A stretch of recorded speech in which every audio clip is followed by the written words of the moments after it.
Federal law allows citizens to reproduce, distribute, or exhibit portions of copyrighted motion pictures, videotapes, or video discs under certain circumstances without authorization of the copyright holder. This is called fair use and is allowed for purposes of criticism, news And look, reporting, my teaching, damn and beats ain't parody. even working now. Doesn't infringe Mic check, mic check. copyright under 17 U.S.C. 107. There we go. All right. Okay, so how does my microphone sound? Everybody saying it's loud and clear. So I just want to make sure that it's loud and clear over here. Okay, it's decent. That's good. Okay, cool. All right, y'all. So let's do this. Shit is crazy, man. But thanks for bearing with me. We are here now. We are going to persevere, as my daughter says, and we are going to move forward. And damn it, I'm gonna do my show. So let's go ahead and let's get started with what it is that we are doing. And I'm gonna change that so I can see myself on this side. I got my chat up over here. Cool. All right, we good now. So let's do this. And what I wanted to do was I wanted to do a different show. So I wanted to go ahead and I wanted to do something different. I have like this little piece I'm gonna do in the beginning, kind of like a monologue. Actually, it is a monologue. Tommy has taught me well. It's a little short monologue, but then what I wanted to do is I wanted to open up the phone lines. I know I had talked about it for quite some time now, and I wanted to just have a topic, but then I'm gonna open up the lines and we can pretty much talk about the topic or things that are pretty much pertaining to the topic. So if you look at the title of the show says, if the police need more training, do we as people need more training too? And this question came about because one of my buddies who I had the pleasure of serving as a police officer with, he sent me this and I wanted to read it. And after I read it, I wanted to discuss it because I read it and I thought about this and I was like, holy shit, this is really something good. And it's really something worth talking about. So I'm going to go ahead and pull that up over here. And, oh, you know what? I can show you guys too as I read it. Yeah, I can show y'all too. So we'll do that. So we'll both read it together. And then I will take this, because I need to, if I'm going to do it that way. I wonder if it will let me do a present. Haha, and it does. See, I'm good.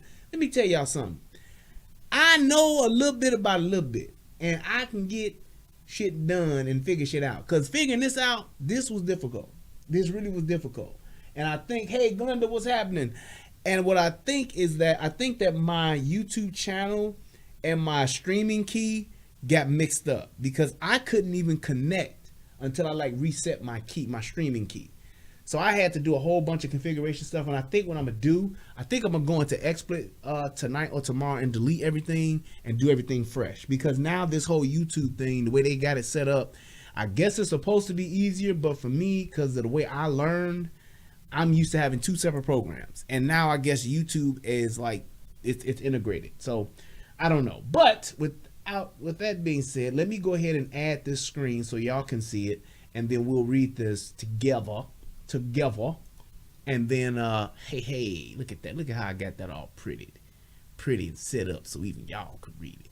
And then I'm gonna go ahead and we'll set up the StreamYards after I do my little monologue piece, and then we'll go from there.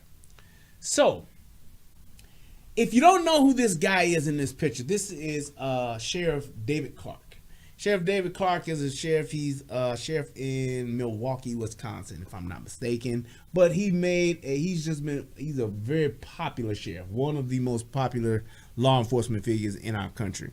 And what happened was there was a statement that he made. And here it is. I'm just going to read it real quick. He says, it's not the police who need to be retrained. It's the public. He says, we have grown into a mouthy,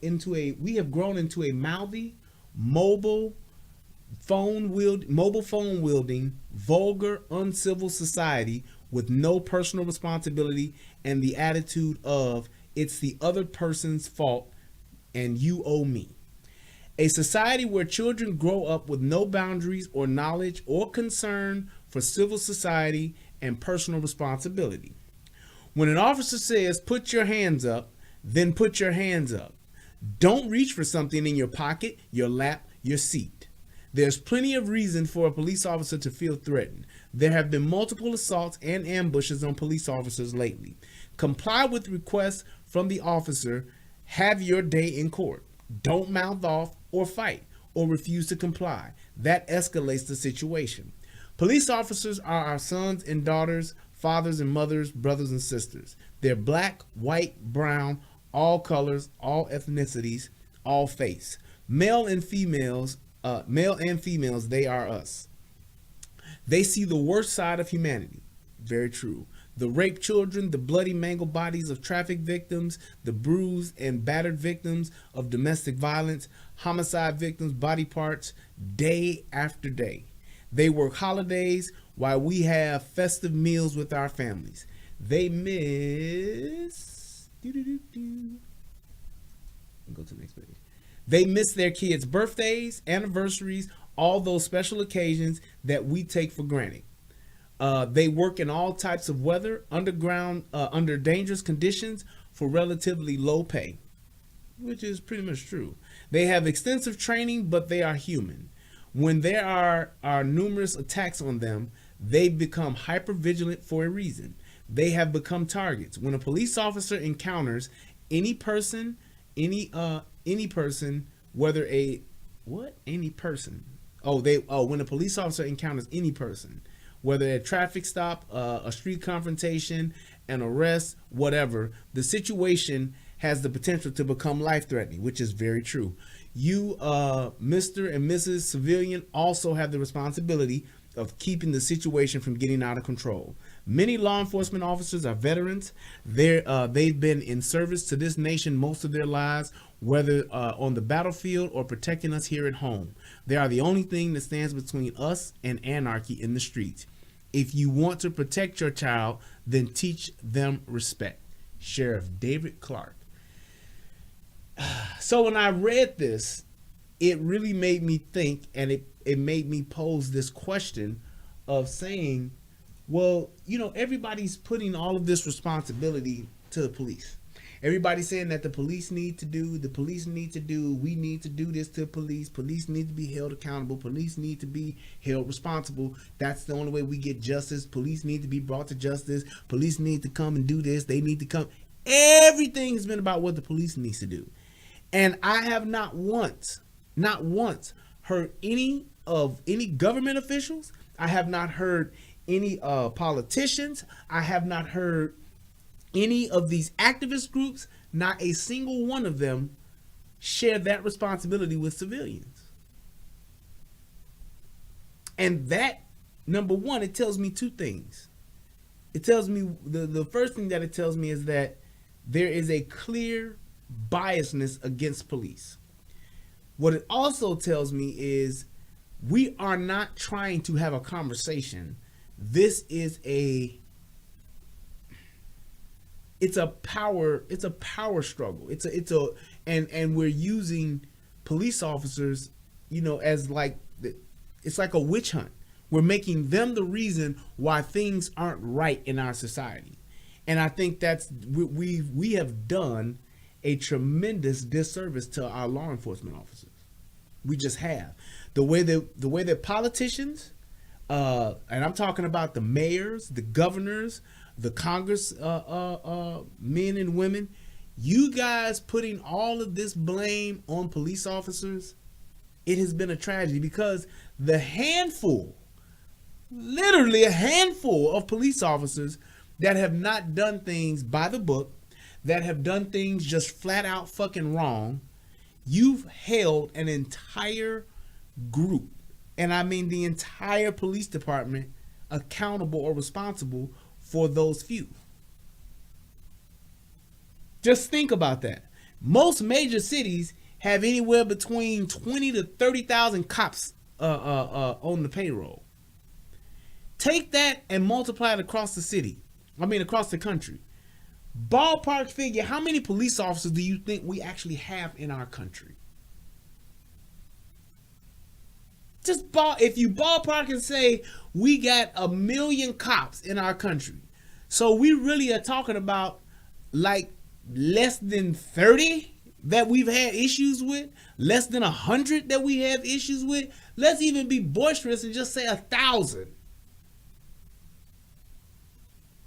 To put that kind of responsibility and to put that type of accountability on an entire group or department across the entire country for a handful, it makes no sense.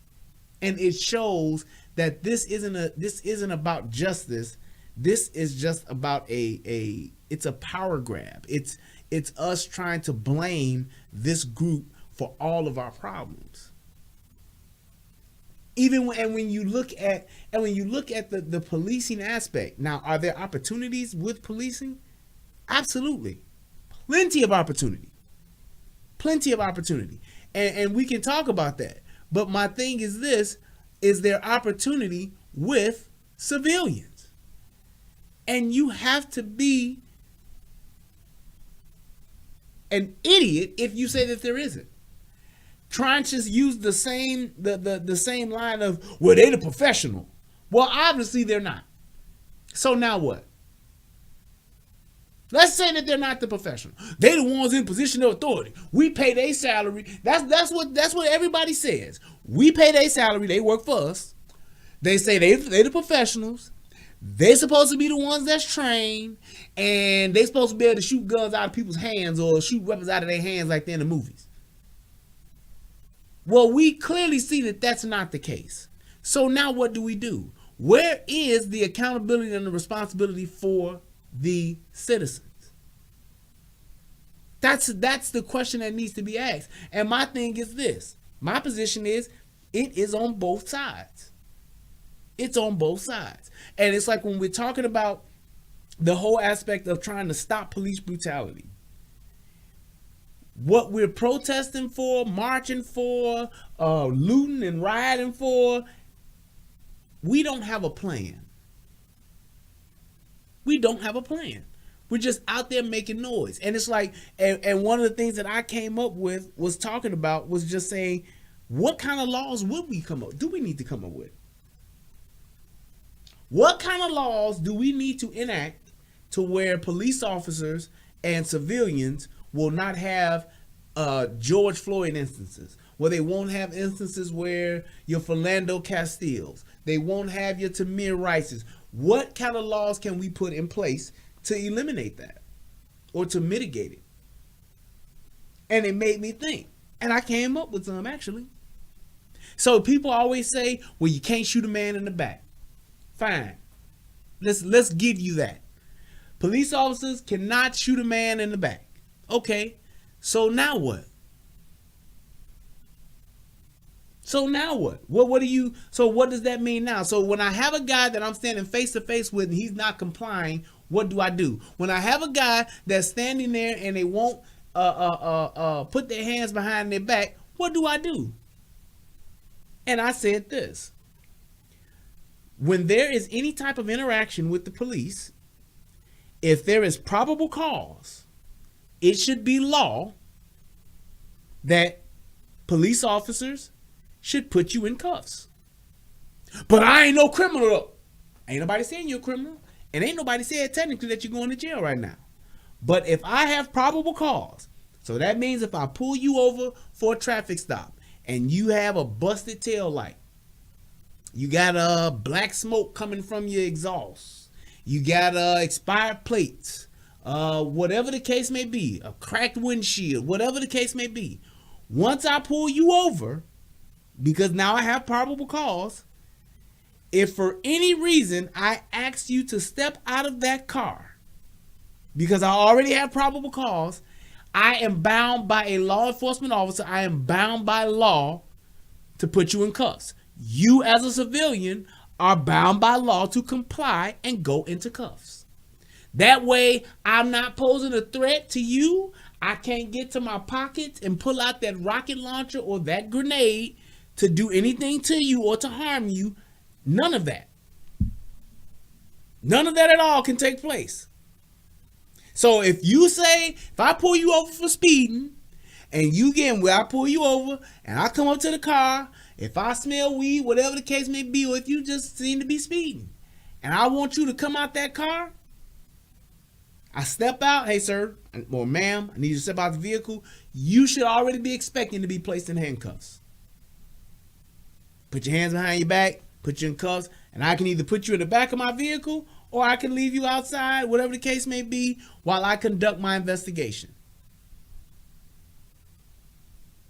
Because if I'm conducting my investigation and you're in cuffs, if I find some evidence and I'm taking your ass to jail, there's no struggle. There's no fight.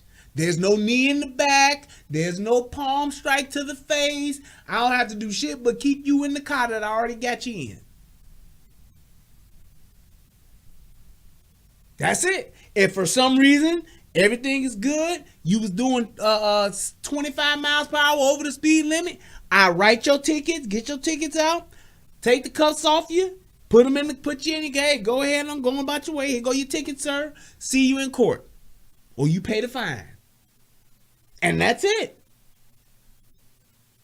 So just like how a law enforcement officer has where you can do an initial pat down or Terry frisk, same way I can do that. If I have probable cause and I pull you over and I'm pulling you out the car, that's it. Now, if I get called on the scene, if I get called to a resident, all right? Once I get called to a resident, the people that are involved in an altercation, if he hit me or he hit her, whatever the case may be, she bit him, whatever the case may be, all parties that are involved or that have been pointed out by the people that are there, he hit me, I ain't hit her. Okay, let's figure it out. While I conduct my investigation, by law, I have to place you in handcuffs. Just let this just marinate for a minute and just hear what I'm saying.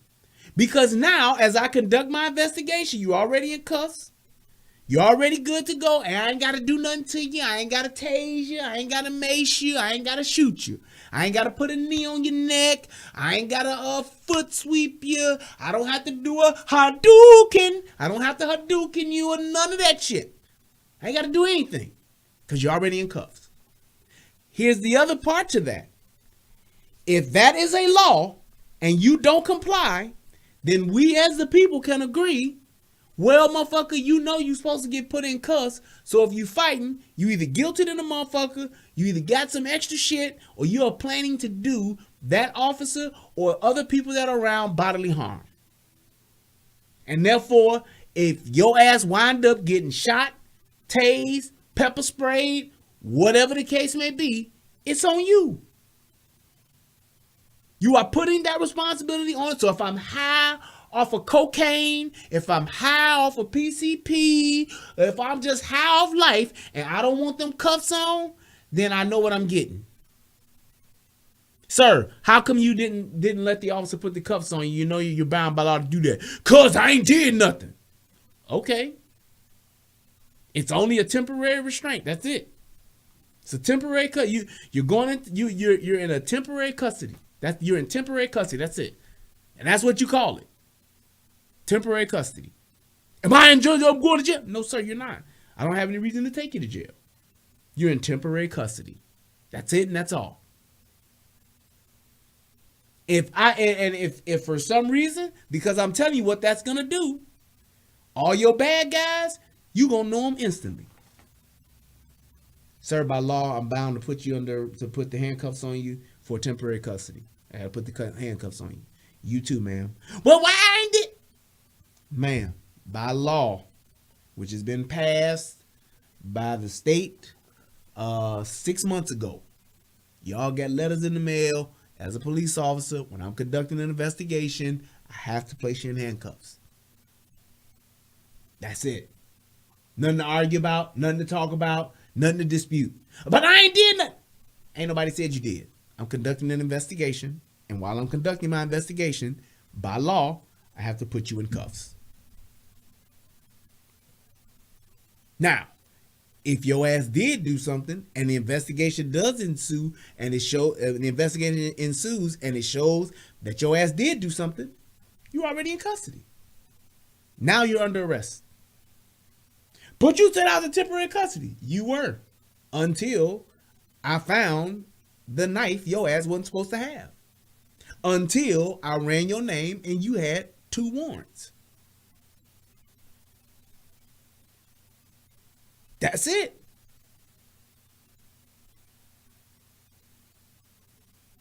That's it. So it's like when you're talking about saying to say, well, why he do that? Why they do this? Why? Because everybody always says that the police are doing too much.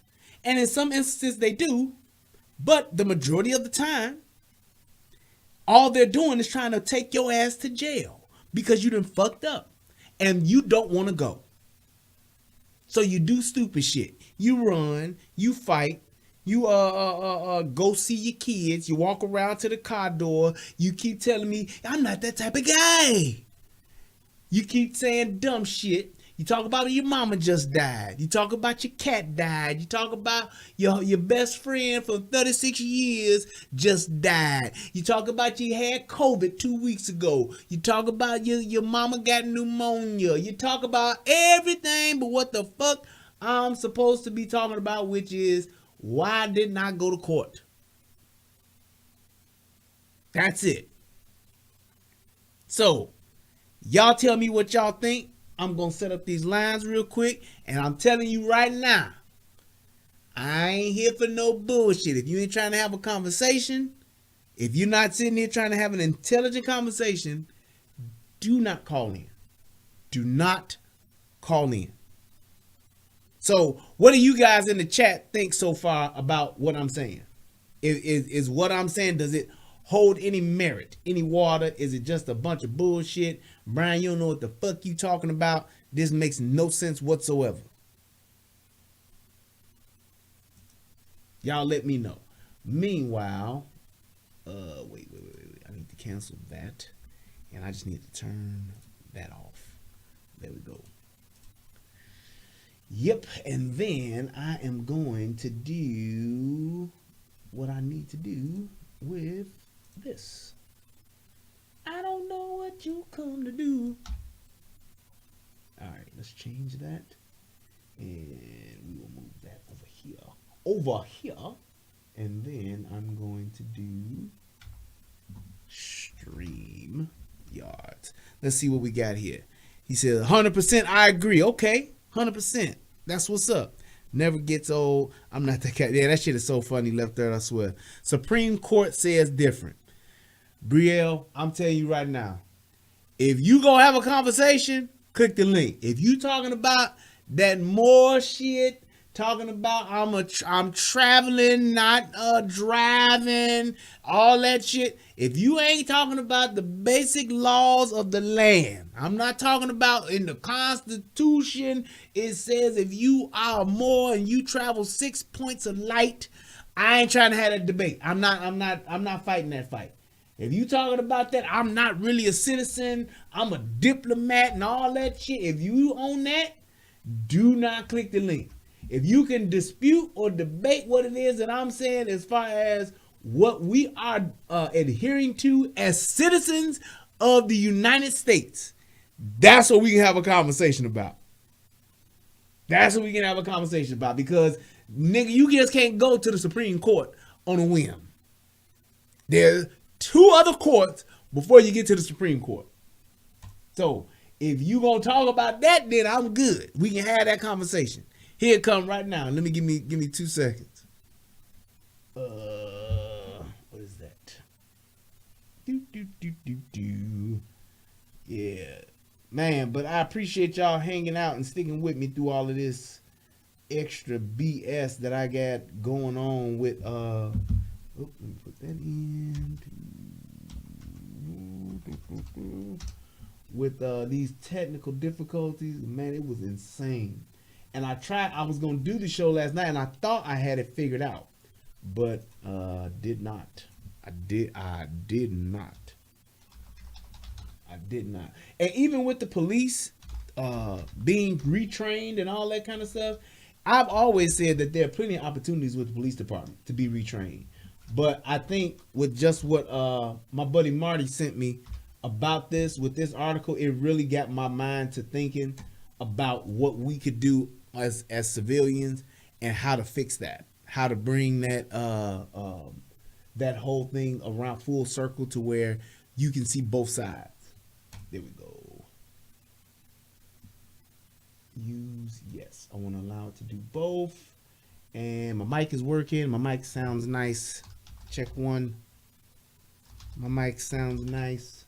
Check 2. All right, here we go. Here we go. Here we go. Yep. And then I should have my link, my hot link. Yes, there we go. All right, cool. So here is the link. Boom. And, oh, let me put it in over here on the UGOA. Because I don't want to leave out the VIP of YouTube, baby. Yes, sir. There we go. And my mods can please feel free to share that. All right. There we go. Okay. Now I need to add myself. And then I'm going to add this person on the screen. Hold up. Wait. Alright, and let me just put this on the screen and then we can chop it up. 2 seconds here, sir. Alright, and that audio should be good. Screen capture. Yep, take that piece. And these two go together. And these two go together. There we go. All right. Mr. Ugly Truth. Go ahead, good sir. You are on the air. Let me find out you playing matchmaking over there, Brian. Let me find out. You said to find out what? You playing matchmaking over there. Matchmaking? What you talking about? Matchmaking and stuff on that computer, man. Let me find out. Man, I don't know what you talking about, man. But this damn thing, man, I'm telling you, man, that computer thing, it threw me off, all the way off, man. But I'm going to work through it. But what are your thoughts about what I said? And just about civilian responsibility, if we want to call it that. Actually, I actually agree with you on that. Like, basically, people, civilian overall, need to retrain themselves. Yeah.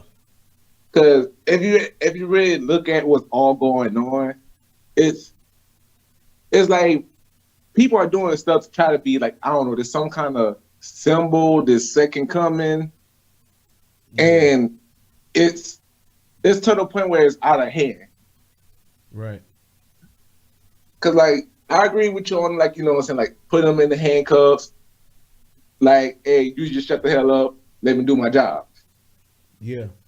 And also it's like, first of all, like, I ain't gonna lie, in the black community, all this bullshit with everybody coming out the house saying he didn't do nothing. Y'all just need to stay in the house. Yep. Cause it's like every time you look on the news, like even with the videos and everything, it's like it's a whole bunch of black people outside just screaming. It's like, bro, just let the police do his job. And that's what I don't understand. It's like if you ain't did nothing, because that's what everybody say. I ain't did nothing. What I do, I ain't did nothing. If you ain't did nothing, then why would you be so adverse to a police officer or police officers conducting the investigation to find out what's happening? Because they don't know what's going on. And if everything is on the up and up, why wouldn't you just let them say, okay, go ahead, do what you do? It's like if I get pulled over by the police, do I want to get pulled over? No. Do I want to spend 30 minutes or 45 minutes while the police walk around and search my vehicle? No, I don't. But if it comes to that, because I don't ride dirty, I ain't got no kilos, I ain't got no warrants, I don't have no pounds of weed and nothing like that on me, Why wouldn't I let them search? You ain't gonna find shit. Go ahead. Why wouldn't I let them do it? And it's like when people, you don't understand it from a police officer's perspective. I'm there to find out what happened. I'm here because someone called me or because I've seen some type of illegal behavior take place. And when I get there, I'm asking questions. If you lie to me, I'm going to be suspicious of you. If you don't want to cooperate with me, I'm going to be suspicious of you. Because, and what somebody asked earlier in the chat, I'm sorry, I just remembered it when it just with me in my thought. Oh, it's good, it's good. When you ask, somebody asked me earlier today, they said, what is that I always say about interaction with the police? Whenever you have an interaction with the police, you have two things that are on the line. Your freedom and your life. That's it. Why would I jeopardize that? Because the police officer is thinking, is this a bad guy or not? I can't assume that you are a good guy because if I do, I let my defenses down. And when I do run into a bad guy, I'm screwed. I'm off my square. I'm not as attentive and as alert as I would be. It's like if somebody tells you what if you got a snake and somebody tells you that snake is not poisonous, or if you know for a fact that it's not, then you're gonna be a little more relaxed around it. However, if it's a goddamn king cobra or a diamondback, you're gonna be a lot more defensive on it. You're gonna be like, whoa, wait, hey. You're gonna be more inclined to shoot it. You're gonna be more inclined to stay away from it. And if you are forced to deal with it because you were called there, you still have to shoulder up the bravery and deal with it. Because the thing is, I was discussing this with my girl, and it was like a solution. Like, just hear me out on this. Let's just say you take down the email area code of people who don't want the police and the people who do want the police. So when stuff happens in certain neighborhoods, police don't get involved. Y'all don't have nothing to worry about. Here's the problem with that. Everybody want the police when they shit is on the line. That's the problem. When you're in the trap house cooking up your dope, when you got your vision where pot's bubbling and you're getting your money, hell no, you don't want the police to come. Hell no, you don't need the police. But when your grandmama fall down the stairs, you want to call who? The fire department. Or you want to call the ambulance, right? And just like when somebody come and steal your shit, you want to call who? The police. You driving your brand new Range Rover down the street, somebody hit it, you want that person what? You want to call the police so that person can get held accountable by the insurance company. You want a police report then, don't you? Exactly. You go on vacation. You come home, all your shit is stolen. You ain't going out on the streets. You're calling 911. You want a police report filed so that number one, we can either try to recover it or you have the police report filed in order to get your insurance to reimburse you for it. So everybody at some point or another wants the police. That nigga done came home drunk and wants to play a friendly game of whop on your ass. What you gonna do? Ladies, you gonna call the police. That nigga don't come home because he was out with your best friend fucking her all night. And you done figured it out. Now this nigga come home and you confront him and he slap you. What you gonna do? Call the police to get that nigga out your house because you can't do it yourself. But the funny thing is that, like, the one thing I always notice when I look on the news or when I see some post on, is like, it's always in the hood. And the thing is, it's always another black person calling the police on that black person. Yes. All the time. That's why I said this whole thing of we don't want the police. Even when you look at the shit that happened in Portland with Chop or Chaz, it was Chaz then Chop. When you saw that shit happen, they changed their name too many times. Yeah, they changed their name. They were totally no police. You know what happened? People died. People were raped. People were beaten. People were injured. And those people needed what? The police. The police. The people that were there, that was running the whole little area, they became their own police. And they were corrupt as fuck. Y'all doing shit, y'all raping women, y'all motherfucking stealing from each other. Ain't nobody being able to stop you or do shit because there was no law there. And we all see how that turned out. Exactly. That shit was a disaster. It went and it showed, and that's why I was kind of like, I'm glad that they showing this shit because it shows what's really gonna happen if y'all defund the police. It shows what it's gonna eventually get to if you say we doing community policing ourselves. We ain't gonna have no police. We don't need y'all. This is what's gonna happen. You know why? Because there are always gonna be wolves around going after the chickens and the sheep. But hell, it's like people keep, like you say, like if y'all gonna set, like, okay, let's just say y'all go govern yourselves. We all see how Chicago turned out. We all see how Atlanta be turning out. We all see how New Orleans, Baton Rouge, all of them turned out. So some should be telling y'all cannot govern yourselves. Look how long it took for America to get to where it is today with law and order. This shit, it ain't like it's just, oh, it's simple. We just do this and that's it. It took years to get to this point. And yes, there's still places and areas where we can grow and make things better. But I'm telling y'all, and I keep telling this to people, everybody that's here in America that's criticizing America, criticizing the system, that's all good. But make no mistake, ain't no other place better than this right here. Because like the one thing is like people keep saying, oh hey, we go back to Africa, but it's like, okay, y'all got the money, y'all got the vehicle, y'all got all this stuff to go back to Africa. But if you look at Africa, shit's still a shithole over there. You cannot say that Africa is better than America and they're still living behind us. Here's the thing. If they were, and just like I saw a video the other day, what's my man name? Akon. He did a video. He was talking about how beautiful Africa is. And he was talking about, because he's over there and he's doing a lot of development and trying to get infrastructure over in Africa. And I applaud him for that. That's cool. I heard he was trying to build his city and everything. Yeah. And that's all good. And my thing is this, as beautiful as Africa may be, and a lot of black folks, we just don't know about it. I get that. As beautiful as all these other places across the world may be, there is no other place on earth that has the infrastructure that we have or on the same level and also has the freedoms that we have. There is no other place. That's why if this place was so fucked up, people wouldn't be trying to come here. People are dying trying to come here. People are coming here illegally. Go down to the southern border. People are doing whatever they possibly can to come over here. People are committing crimes at home to get money in their homeland, to get money to make their way over here. They are willing to leave behind their homeland to come here to start a life. So it's like all of this, America's this, America's that, America stole this country from the Indians and all. Every country stole their land from somebody else.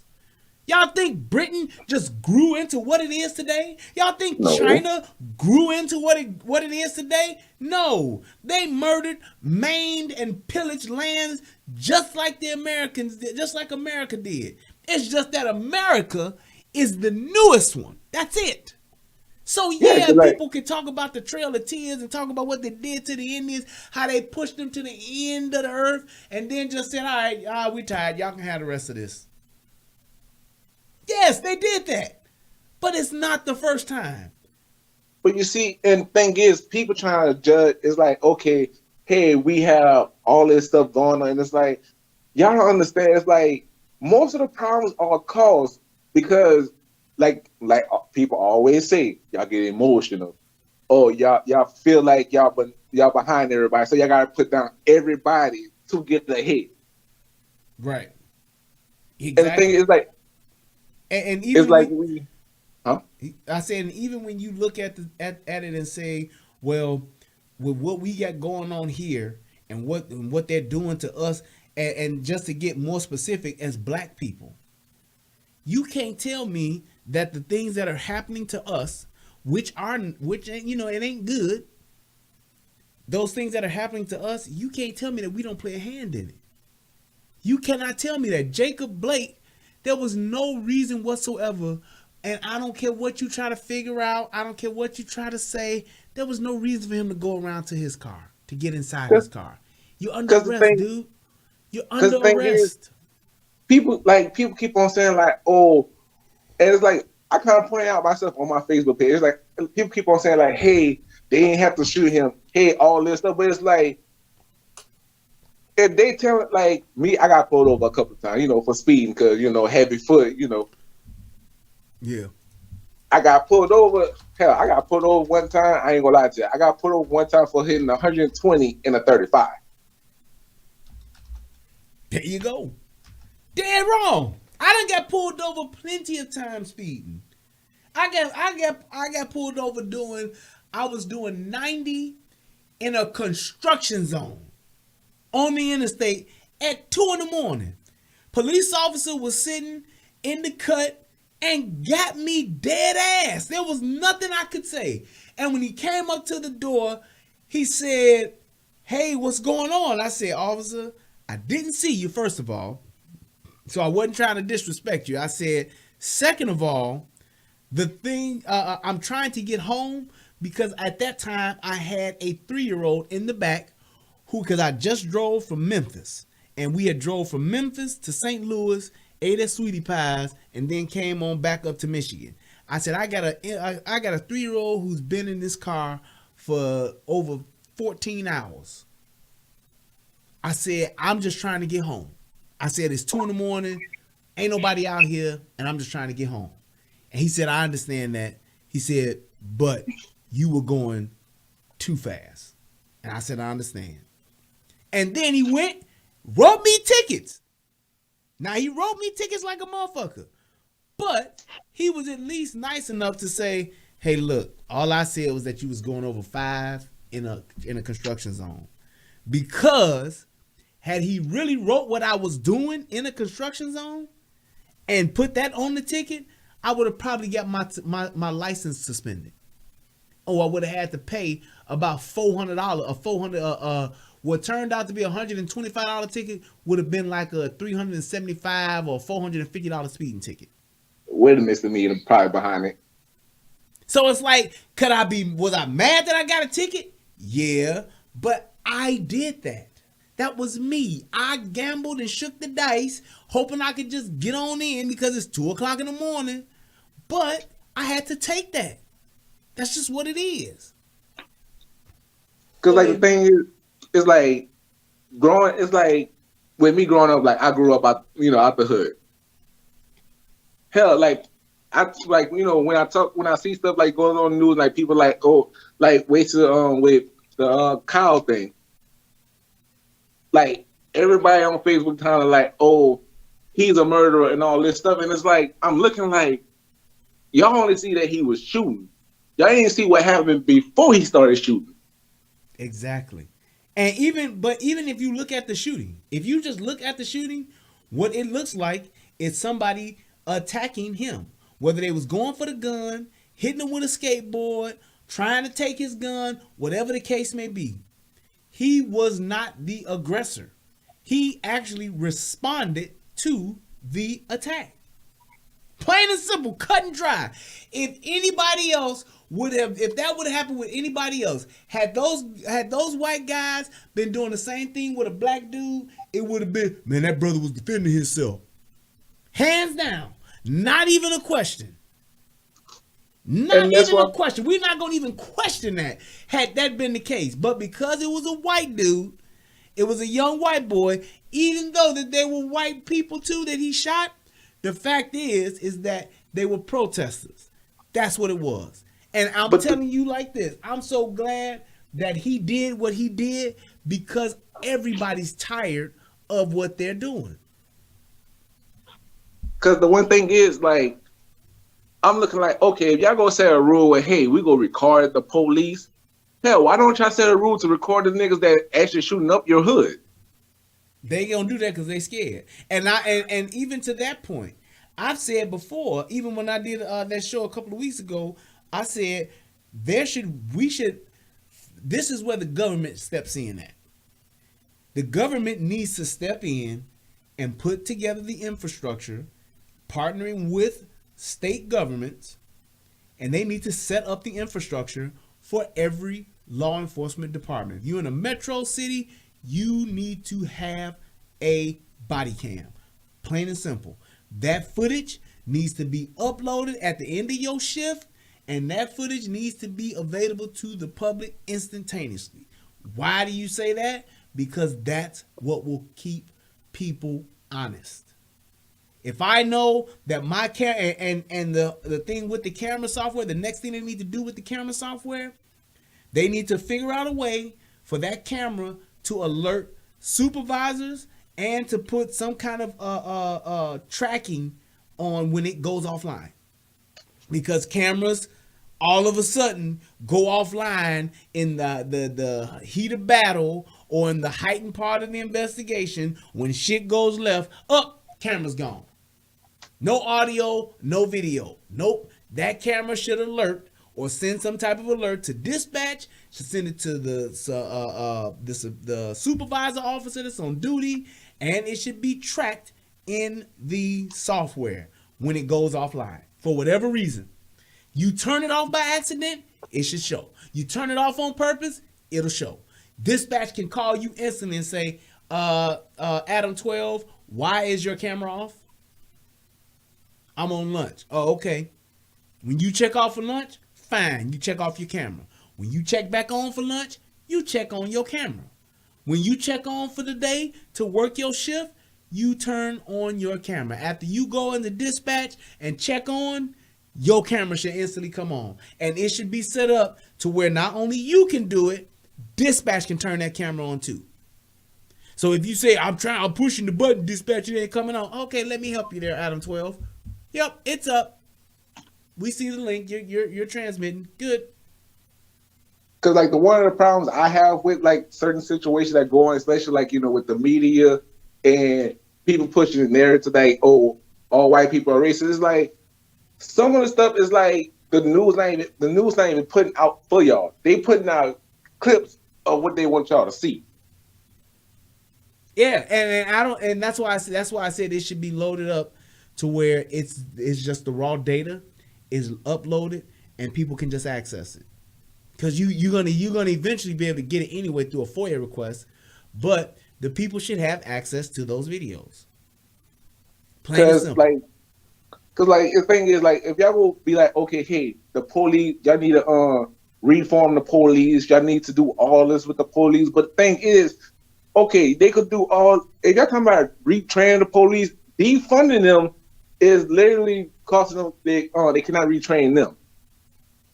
Right. And the thing is, even with defunding the police, it's like using the word racist. It's a hot item. It's just something to say. It's something fun to say. And we should defund the police. It's one of those things. It's the new defund the police is the new racist word essentially. Well, you know how everybody call you one thing you don't want to be called as a racist. Same thing with defund the police. It's just a hot word. And it's like when you're talking about defunding the police, you're just talking about literally what? When you defund something, you're taking funds away. Well, what we're going to do is we're going to take those funds and put them towards other. Why can't you just get funds allocated for that? Why would you take it away from law enforcement? It makes no sense because essentially what's going to happen, whatever you defunding this program, you defunding this division, you defunding this department, it's going to come down to people's jobs being lost. That's it. But That's yeah, like even Cardi B was talking about, put it to all these programs and stuff. It's like, first of all, Cardi, you're rich. Yes. Y'all could get together and put money in your neighborhood. Yes. And my thing with Cardi B, it's like, I don't understand, since when did the rappers be the ones to speak for black folks? When did that become the thing? It's like if I got something going on, if there's something going on with our people, if there's something going on in our country and it's a black issue or it's a Hispanic issue, whatever, I don't need Lil Yachty speaking for us. I don't need that. I don't need Lil Wayne talking about the black experience. Because number one, most of the people that they do get to do it, they rich as shit. They rich as shit, like you said about Cardi B. Cardi B is living an unimaginable life to most people. What she can afford, where she lives, what she has access to, and what she gets to go and do on her own at a whim, most people will not even be able to conceive as a thought in their lifetime. So why do I need to hear from her? What is it that Cardi B is going to bring to the table interviewing a Joe Biden? Nothing. She knows nothing about politics. She's just literally like a kid asking for a wish. You could have got one of them kids from You Think You Smarter Than a sixth grader to interview Joe Biden, and it would have been a better conversation. She was just talking about shit with no type of reality to it. There was no time. Okay, so you want free education. You want free college. So is that the question that you ask him? Yeah, Joe Biden, we want free college. No, you don't, bitch, because you ain't even going to college. You don't need to go to college. But the thing is free college tuition or something like that? Or how do we pay for that? That's what you ask the candidate. If people are asking for free college, Joe Biden, how can the government afford that? Can the government afford that? What would be your plan to provide that for the people? And the thing is, she has no plan. It's just basically, I'm just saying this because most of my audience are black, Latinos who live in the ghetto. And it's like, hey, you keep saying all this stuff, we need this, we need that. But the thing is, since you've been a rapper, you have not put nothing in motion to get stuff done. Exactly. And the thing is too, it's like who just said that in the chat? Cardi B is a well-paid operative. It's not even well-paid operative. And Lewis also said they think that low of black people to have Cardi B interviewing Biden and Bernie. That's what it is. They really think, they are betting on the fact that we're that dumb to where we okay with Cardi B being interviewed. And here's why I say that. Excuse me. Tell me what hood white celebrity has interviewed Trump. What ghetto, what low income, now turned star, white celebrity has interviewed Biden? You know who interviews Trump? Laura Ingraham. You know who interviews Trump? People from Fox News, people from all these different media out, whether they form or not. That's who he gets interviewed by. Who else is interviewing Joe Biden? What white hood rapper, what white rock star interviewed Joe Biden? Nobody really like him. I'm just saying, not one. Not a single one. So why would they do that for black folks? Because they think that's what we look up to. They think that's what that's what represents us. And for the most part, I have to admit, that's why they do it, because that's what we show. Any and everything Cardi B says or does, we rolling with it. Niggas to this day, women to this day are still walking around talking about, don't nobody know what that shit means. It sounds stupid as fuck. But what do? We embrace it because Cardi said it. We embrace it because ain't nobody ever did that before. So we gonna be cool and we gonna be the ones that say it. Okay? That's like what she doing. Like, literally, think about it. As soon as that song WAP came out, every fucking female was like, I got that WAP. As soon as it came out. And the thing is with that, number one, wet ass pussy been around since the age of dawn of time.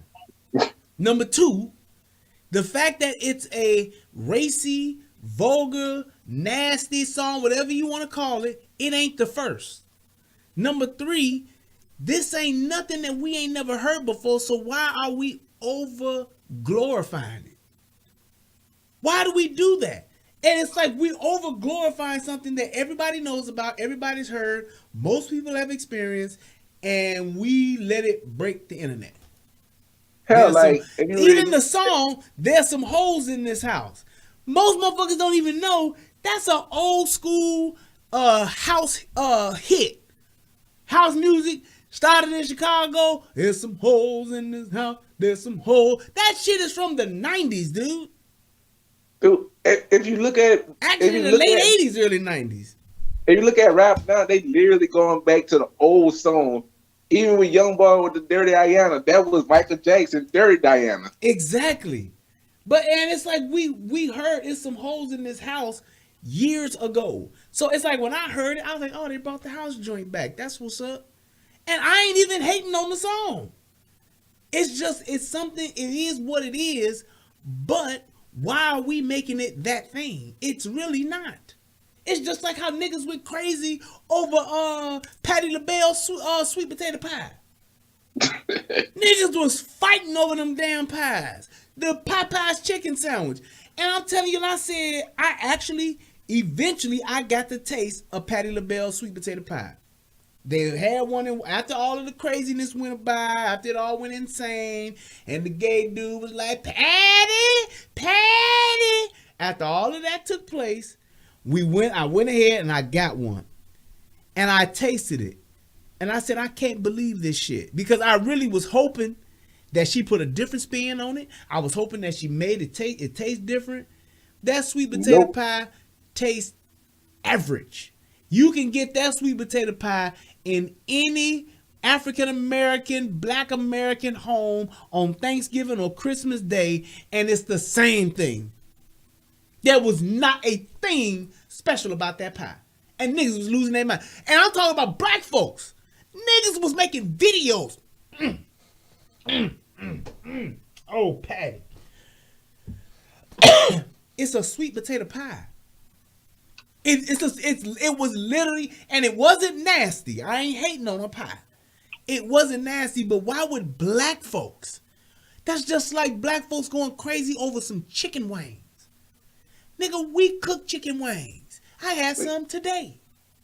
We cook that kind of stuff. That's like black folks going crazy over some greens. We make greens. Now, do all greens taste the same? No. My greens are fat in the motherfucker. I'm just saying, shout out to my mama. But I'm just saying, everybody makes greens. Do I eat everybody's greens? No, I don't. No.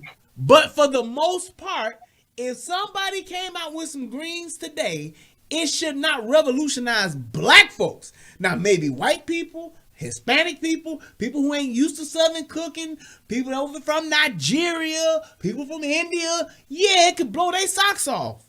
But us?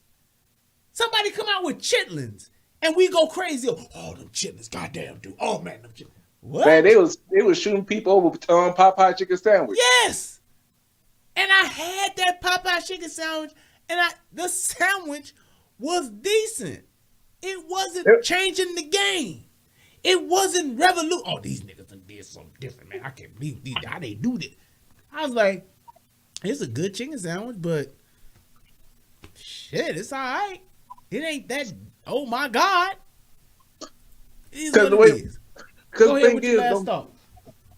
My last thought is, at this point in time, black people are literally we're too influenced. We're too much on being followers. Like, we could say, okay, hey, this is what one race is doing, so hey, let me follow that race and do what they do, and let's try to get away with it. Right. But Brian, I'm gonna let you know, man. Yeah. Like I say, I always tune into your shows, man. I love your show. Hey, love brother. the chat. Everybody. I appreciate you, man. Thank you for jumping on, man, and giving me your thoughts. Hey, it was somebody actually here, but it looks like they left. Oh, can I say one more thing? Yeah, go ahead. I just want to know your opinion. Uh-huh. Like, with all this social media, with everything going on, what is your opinion on, like, you know, like what's being shown to like everybody on the media? It's like this. That's a great question. It's like this. Mainstream media is doing what mainstream media has always done. When you go back 30 years, 40 years, 50 years, mainstream media is doing what it's always done. And that's essentially pushing forth their narrative. So whoever is pulling the strings of mainstream media, whoever is the rich mogul or the person who got some pictures that they blackmailing the media mogul from, with, whatever the case may be, there has always been mainstream media doing that thing itself, trying to spin or just push forth its own narrative. That's it. Even when you talk, and I can prove it with this. When you go back to when rap first started, hip hop first started, the first big controversial rap group was who? NWA and Public Enemy. It was these niggas is too militant and these niggas is too violent. That's what it was. And the media painted them as the worst of the worst. The narrative was, in the media's eyes, when you talked about the news conferences, when you talk about them being on TV, you had the protesters burning the CDs of NWA. You don't call women bitches. Well, these are the same motherfucking women and politicians that was watching Superfly and the Mac back in the 70s. Well, nothing but a bunch of bitches and hoes back then. So what's wrong with it now? We as the young people, we stayed true and kept supporting it. We stayed true and kept doing it. Then it caught on, and then the mass majority of society, of the young people, the white kids, the Asian kids, the Hispanic kids, they started to like it too.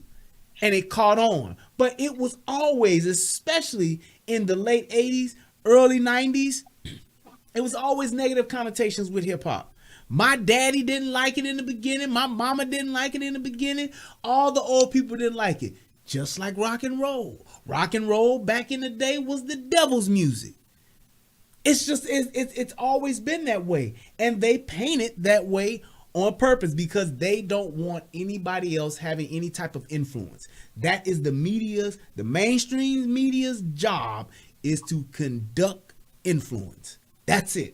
We want you to think what we want you to think. Nobody else. And anybody else that does that or conflicts with that or interferes with that, we consider them the enemy. And that mainstream media has moved into like YouTube, Facebook, Instagram. You say something that they don't like, what do? They can simply now click a button. The thing is, it's like, my bad, I know I said the last thing, but the one thing is, it's like, they give people a chance to say, hey, you speak up, what do you want? And for some reason why, they always fuck it up. They always want some dumb shit that has nothing to do with what's going on. Right. You're right. And it's like, I just get tired. Like, I can't even watch sports no more where I just seeing Black Lives Matter or every fucking thing that's like, damn. Can't even get a break from it. And even when you look at, and just like that thing too, it's like people with this sports thing, and I'm gonna talk about the players more so first. The players, I know that a lot of them are trying to, use their platforms to do what's right for our people and all that kind of stuff. But when you look at the Jim Browns and the Bill Russells back in the day, I'm gonna let you go too, so I can bring in Trucker Bree. When you look at those guys from back in the day, those guys actually did what they did because they were trying to get people to enforce the law. It was against the law to have a black-only fountain. It was against the law to say black folks can't go into this establishment. And that's what they were fighting for. That's what they were trying to actually change. It wasn't just, I feel like we being hunted every day we step out our house. How's that? And you live in fucking Calabasas. Ain't nobody when you got a gated community. Right. Ain't nobody hunting you in Calabasas. How is it Kenny Smith is so emotional he walks off the set? Why are you walking off, Kenny? Because the last time I checked, I ain't seen you in the hood. Last time I checked, I ain't seen none of y'all where George Floyd live. Don't none of you niggas go there. Don't none of y'all, all you niggas is watching that shit just like everybody else in America is. So don't make it seem like you identify with something that you actually don't. That's my thing. And not to say that you can't talk about it and say it's right and wrong, but don't try to shoulder up somebody else's pain and terrible situational living conditions like they're your own. But hey, but somehow everybody knew him when he died. Everybody knew him. Yes, they turned his funeral into a goddamn fashion show. Hey man, you coming to the funeral? Yeah, I'm flying in, man. Yeah, dog, I see you there, big dog. Niggas in where everything was shut down, no COVID. I can't go to church and praise my God, but we can all show up for George Floyd's funeral. You can't go to Trump as Nancy Pelosi says, George Kirby. Kirby. We can go to George Kirby's funeral now. Then none of us know him, but we gonna show up because it's the end thing to do. But COVID don't exist for his funeral or the protest to burn the shit down. But with Trump have a rally, hey, COVID, hey, like 4 or 5 people came down with it. Y'all can't, y'all see what Trump did, man. He got niggas get. I couldn't believe all of the niggas that was talking about Trump Herman Cain got COVID from the Trump rally. It's like, dude, if anybody was first of all gonna even say that, it would be his family. His family specifically said he didn't get that shit there. And what did niggas do? See what happened, Herman? See what happened? Now you dead, bro. I told you this shit was real. I said, now all these other motherfuckers that done died from the shit, you see ain't nobody said that shit about John Lewis. Ain't nobody said shit about him. Ain't nobody said, yeah, John Lewis was hanging out with some sissies. That's how he got it. Or John Lewis, he was down at the club. That's why y'all ain't said shit about that except for, damn, that's bad, man. That's terrible.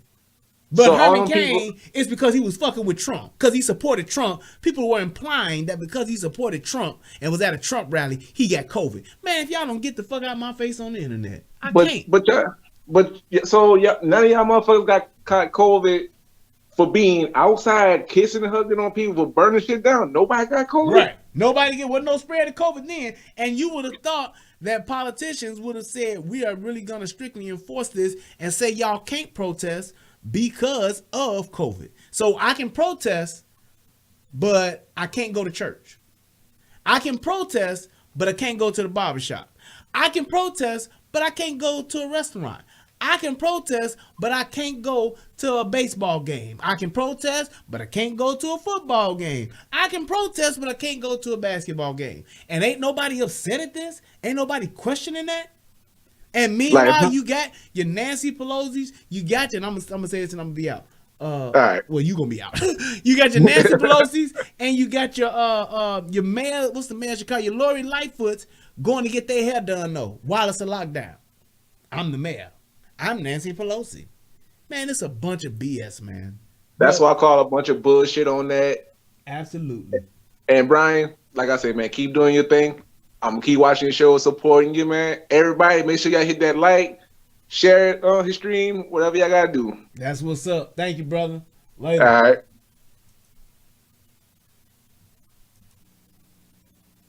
What up with it, Trucker Bree?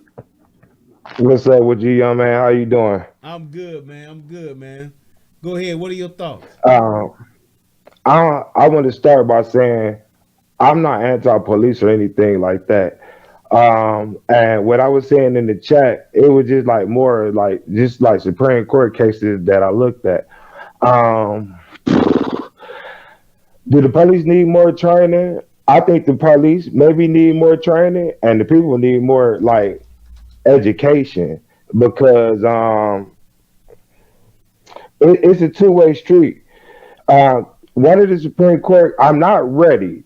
I was not prepared when I got to talking crap in the chat. So I just want you to know that this is not, I'm not at the tip top. I'm not at my sharpest right now. But it's just certain things like that I've seen in Supreme Court cases through my research and looking up stuff. As far as like the police duties are to protect the corporations, and they don't have an obligation to protect the people at all. And that the police are not necessarily constitutional officers of the law, and what they enforce is codes and policies. But then again, at the same time, like a lot of this stuff is up to the people, because it's simple to look into a law dictionary and look up the word color, because these are legal and lawful words that we apply at the same time. That's why I say the people need more education. But you can look up the word color in law, and it says artificial assimilacum.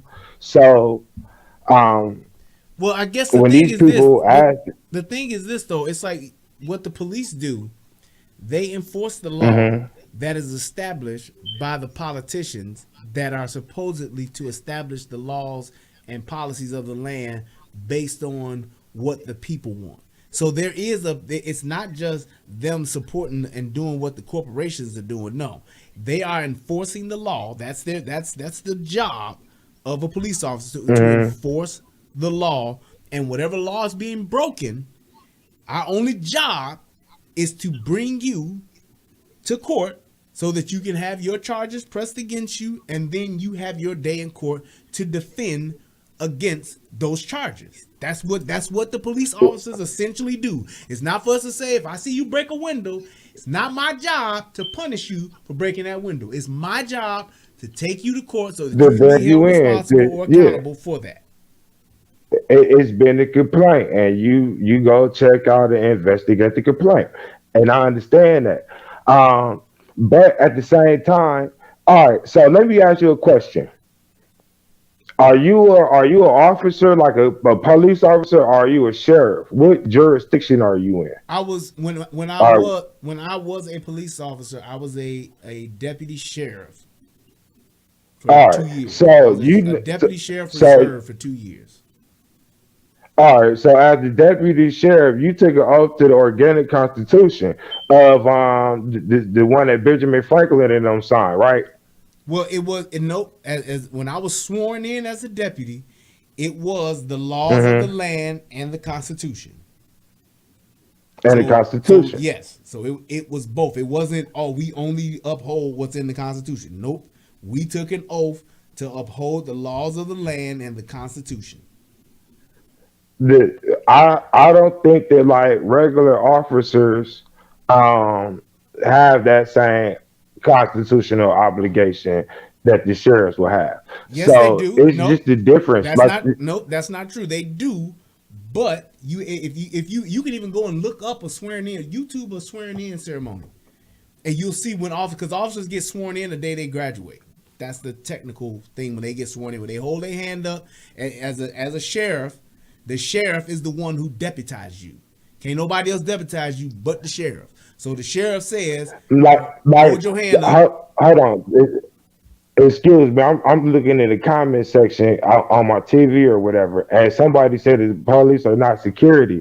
With the Supreme Court case, I'm gonna get it, and I'm gonna come back. I'm gonna share it to you, and I'm gonna send it to you on Facebook Messenger, Brian. So you don't think I'm just Yep. talking out the side of my neck or I'm crazy, because I actually read a lot. But what the Supreme Court case says that the police are actually like security. It broke them down. They are security of the corporations. Every city that you know, the city of is a corporation. I don't think that y'all have it in other states. I think it's only in 2 states. Ohio was one of them. When you are on the freeway and you driving, what you would see is corporate limits of. It don't say city limits. It says corporate limits of Warrensville Heights. Uh, Corporate limits of Cleveland, Ohio, which tells you that it's a corporation, but all states don't have that. But in essence, every city is a corporation. So The how does that? county is Okay, so not a what's the well? corporation. Okay, so let's say that is true, and I'll Mhm. concede that. What does that have to do? Because whether you're in a corporation or whether you are in a township or whatever, you incorporated or not incorporated, your law enforcement Mhm. is essentially ran by elected officials or the people. That's essentially what it is. The sheriff is usually an elected official. It's not a person. It's who the people put in place. So even if you are a corporation, like America is technically has been written as a corporation, there is still a CEO Continent. and there is still a board of directors that are supposed to be beholding to the people, like the Constitution. So whatever they, even with the all of the things that they do, which is why the Constitution is so important.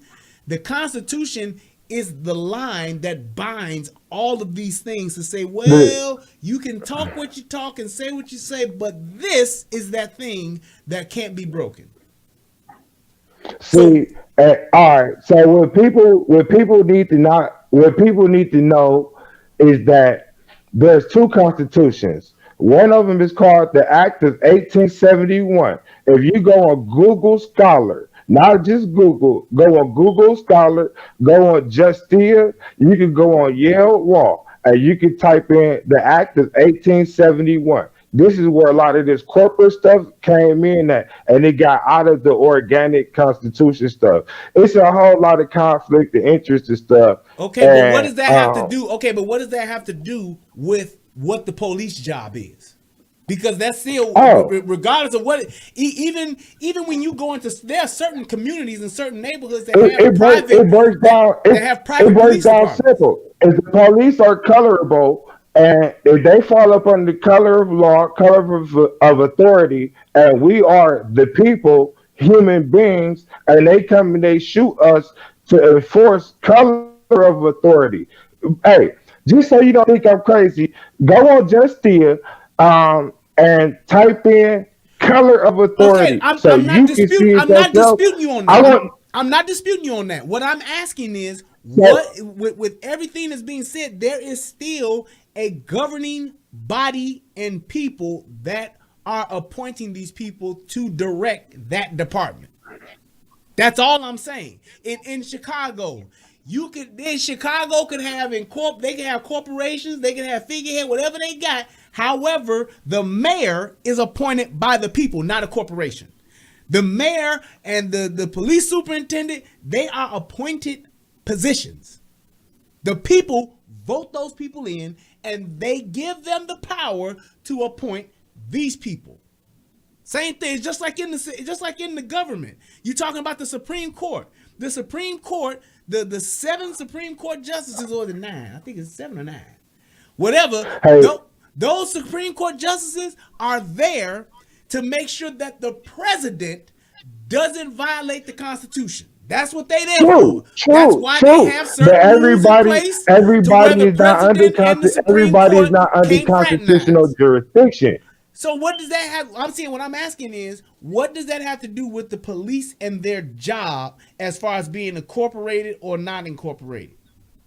Well, if their job is to enforce codes and policies which apply to corporations and not human beings, and they coming out applying on codes and policies to human beings, and which is they're not law, they're laws within the corporation, but they're not laws of the land. And there's the actual Who difference created in those the laws, though? But wait, who created those There- laws? there- so this is why I mentioned the Act of 1871. But There's who two type of created those laws? different. You're leaving out the main point of what you're talking, in the point you're trying to make. You're So leaving that's out what a crucial point, which is whatever it is they have created, whatever it is they have started, it is all put in place by, as Bain would say, the people. So how is it that they're getting away with this stuff if the people are the ones that are putting these people in power? man. The the only thing that I can say is most people agree with it, not even knowing that they agree with it, and they create contracts. Um, as far as with the point that I'm trying to make is, if you're enforcing codes and policies on human beings, is it a civil rights matter or is it a human rights matter? A civil rights violation or a human rights violation is what I'm trying to get at.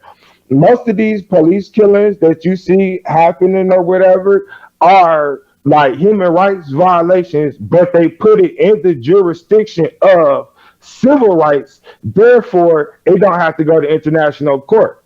Why And would that it? Wait, wait, human wait, rights, wait, wait, wait.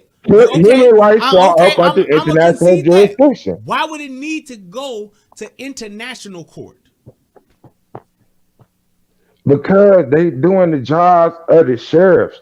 And So I would what? look. They have been So appointed by the people to look. do the job of the sheriff. This is what I'm gonna do. Like I told you at the beginning, I'm not 100% ready yet. I don't have all the answers right now, But what I will do is I'm gonna donate to you. And if we get another time and another day to have this conversation, I would make sure that all I cross my T's and dot my I's. They're not crossed or That's dotted. fine. I just came for going out. Yeah, that's fine. So, All I want you to do but though, in but you gathering your information, I want you to be able to but what tell I me. would like, Want you to be able to tell me but what to what end is this something that is being done that the people are not sanctioning. Tell me what's happening to where this person or this group of people or this private entity, whether it's the cabal, whether it's the Illuminati, whoever it is that's doing this jurisdiction. thing, It's and they have this jurisdiction. power, It's and it's jurisdiction not being issues. done by the It's, people. it's jurisdiction issues, B. That's the main thing that I could argue. And the reason why I say that is that we have a republic. The democracy came about in 1933, March 9th, 1933, with House Joint Resolution 192. So that this government we got now is a different jurisdiction than the republic that Benjamin Franklin, Thomas Jefferson, Thomas Barclay, and all them signed. It's a different jurisdiction. That jurisdiction, which is the republic that we all pledge allegiance to, still exists. But there's barely any people operating in it. And there's lawyers and judges that know the difference. Okay, but I'm what? So not what? tripping. Okay, and what We does that mean? Tell me what that means to where we have as people did not play a hand in that changing because the Constitution, what we stand for, and the people, all that, anything can be changed. Tell me where we said no, we don't want to change that as the greater majority of the American people, and this particular we group of didn't say people no. We said no, we're didn't know gonna do what it. was going on. And just like today when people out of There fear you give go. up their rights, they gave up their rights too. We Another do it thing all the that time switched though. things over. We do. We just I did it. yeah, yeah, yeah. We do So it all what the I'm talking time. so hold on.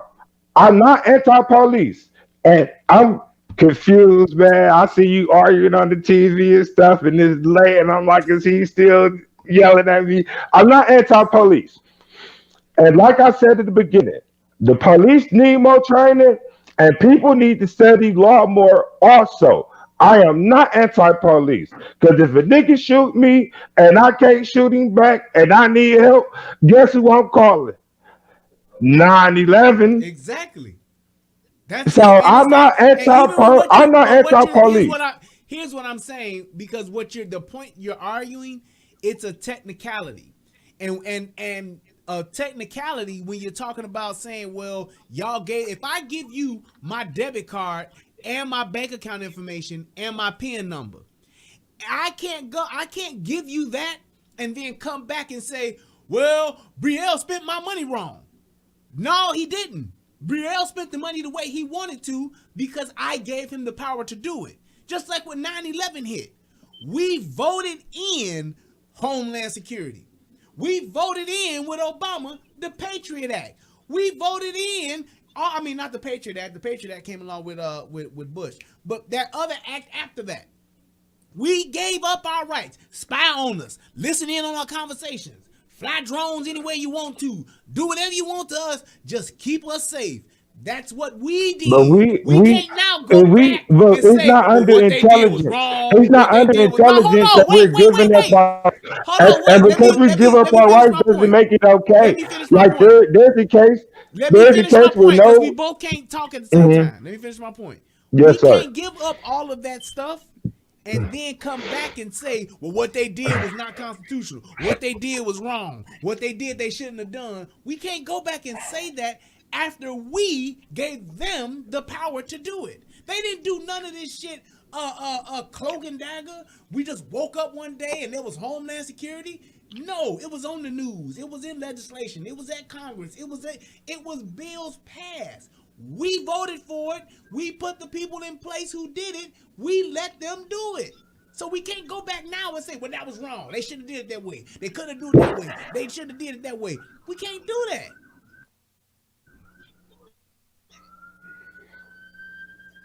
Man, why is she doing this to me?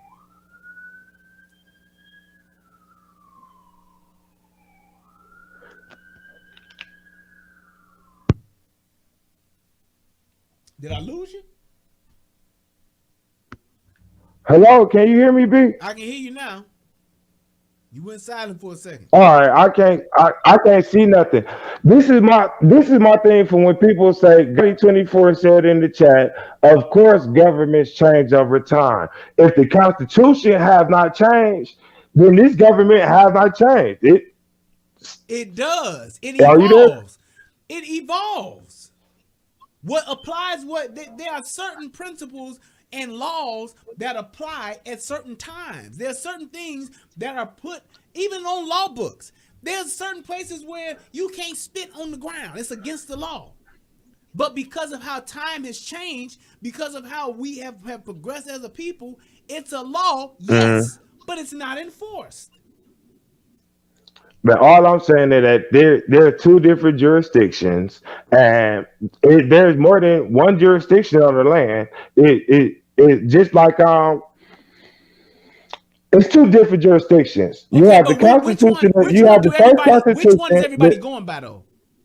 Everybody right now is going under the Act of 1871. So This is that's the what it is. problem. That is the law of the land. Yes, there may That's be not two.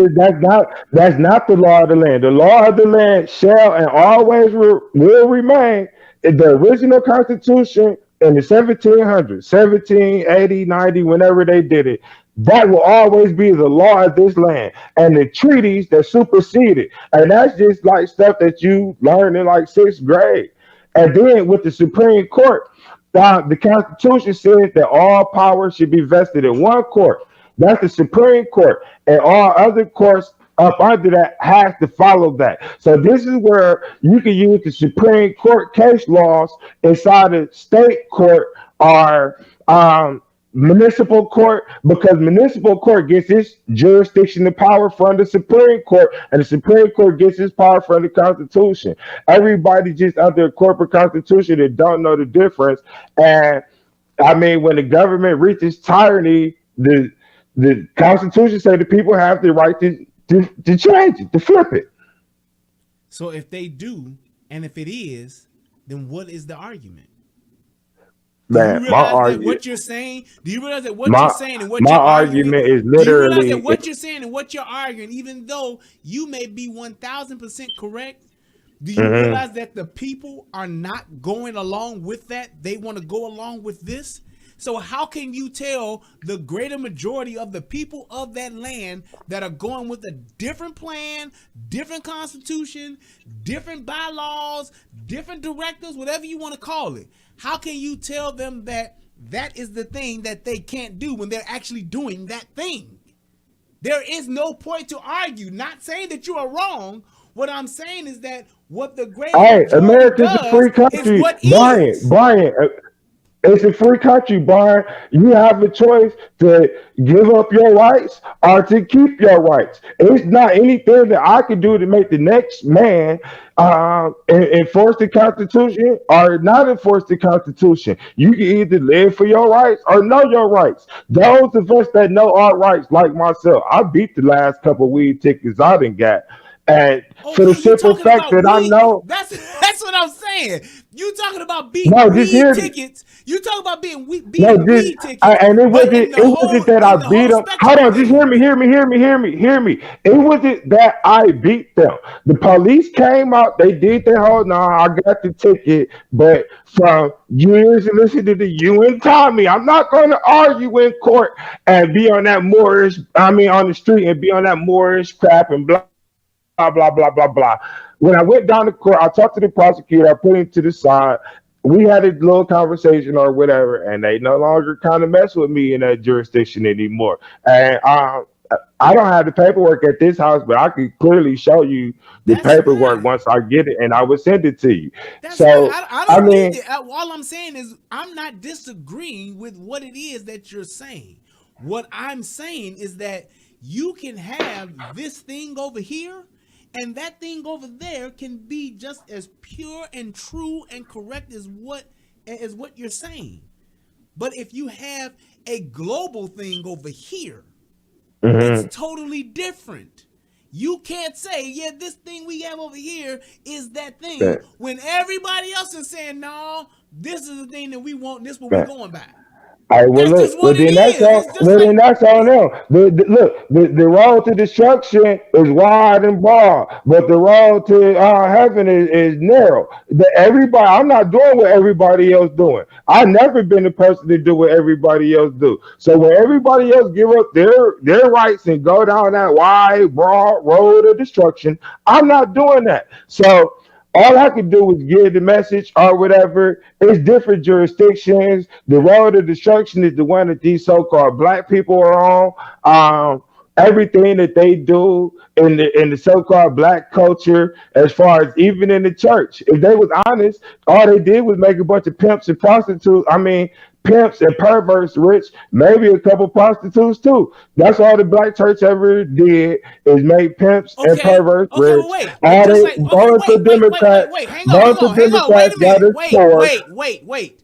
The way we've been going the Just last 50 wait. years, You they've been just working wait. for Hold on, us. stop. You just proved my point even further. So you say that the church ain't nothing but pimps, prostitutes, and perverts. Getting rich. And what? Getting rich. Hey, they're All right, getting fine. rich. Getting That's rich. why Getting rich. that's what they Okay, do. We make pimps and I'm perverts rich. agreeing with you. So there is no further point to make. All I'm saying Hmm. is just like you believe that. And that is true. There's been proven factual evidence of there being pimps, prostitutes, perverts, and people getting rich in the church. Just like you say that's true and you can prove it. There are hundreds and thousands and hundreds and millions of people who are in church and use that as their moral compass. They use that same church that you're talking about to guide them on a daily basis. They do acts of good. They do acts of righteousness. They are faithful. They use that church idea and concept to be their moral compass and do good for people out in the world every day. So how can you just say that one thing that you're saying is this is not that? You can't. But There this a is such thing when it as when it when it when it you're comes talking when it about a small number against a greater majority, because if it wasn't a greater majority, it wouldn't be as many churches in this country and in the world like there is, and more specifically Christian churches. man, all I can tell you is this, B. So wait, is that Whatever point that I just wherever made, is that man, look, no. You have to respond to that point. Is what I'm saying, is that true or is that false? it's true, but when you look at the end cause of it, they use it to do the greater good. But when and Choice. that's their motive for the church.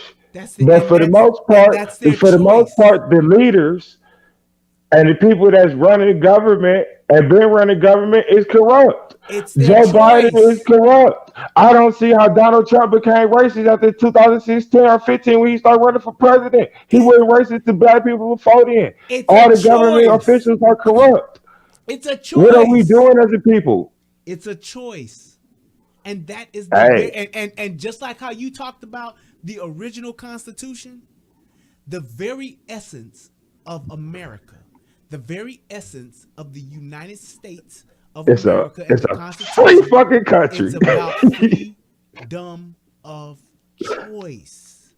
I get to choose if I want to be Buddhist. I get to choose if I want to be Christian. I get to choose if I want to be Hindu. I get to choose. And here's where we go wrong. Whether I'm the majority or the minority,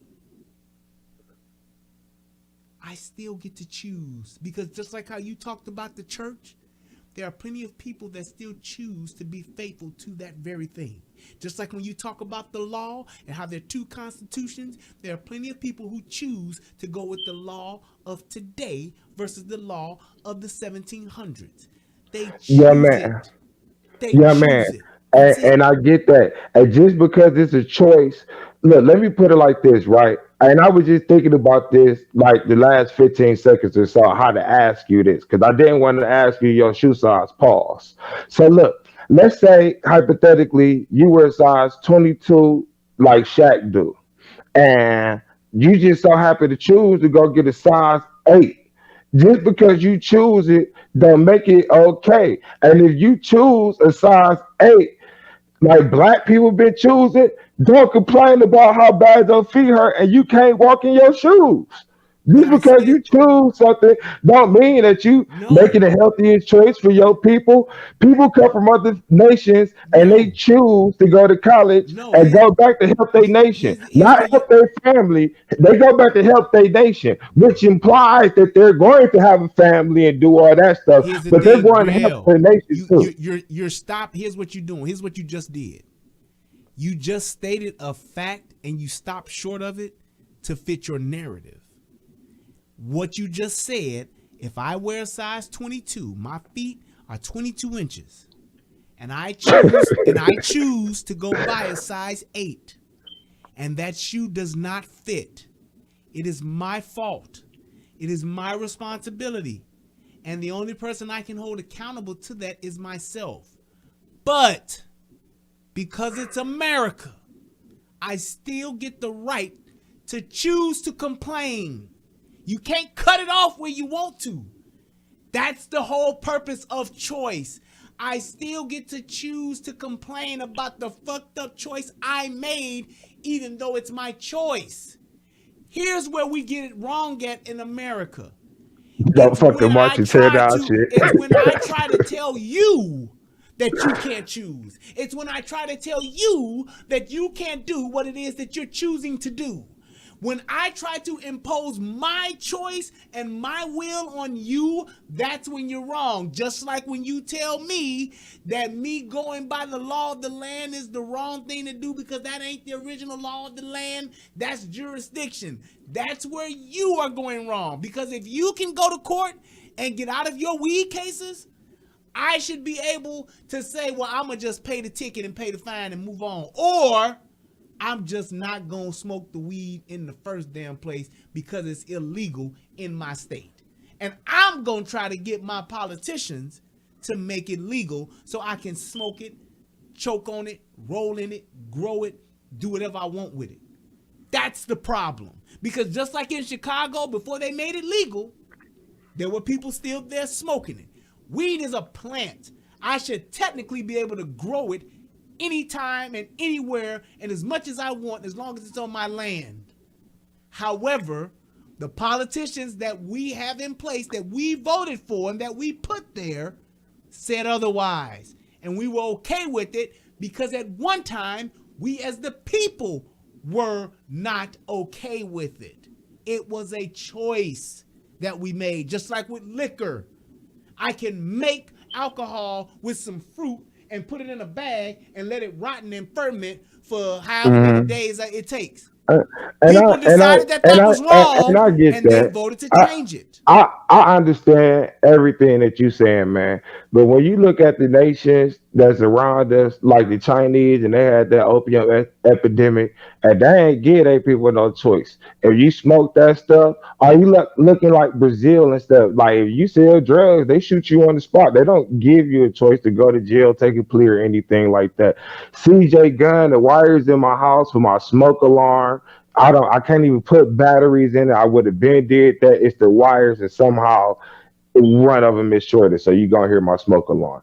But I get that as far as the choice. But black people in a situation where we ain't got no choice. It's either do or die. We dying Again, right that's why I now. have to stop you. It's do You or see die. how you We doing it? dying right now. Dude, do I you want to realize? survive. Look, Should I separate it? Is it wait, my choice to separate? stop, because I can't let you keep going. I hope that after this is over, you go watch it tomorrow because you just did it again. You said black people don't have a choice. We do. We can complain about the choices we have made, Yeah, but and we then I still turned have around and said I a said we don't choice. have a choice. It's either do or die, and we dying right now. The choice that we picking is dying right now, and that's No, just to we be not. 100% real Look with at you. how we're not choosing to die right now. We're choosing to play the victim right now.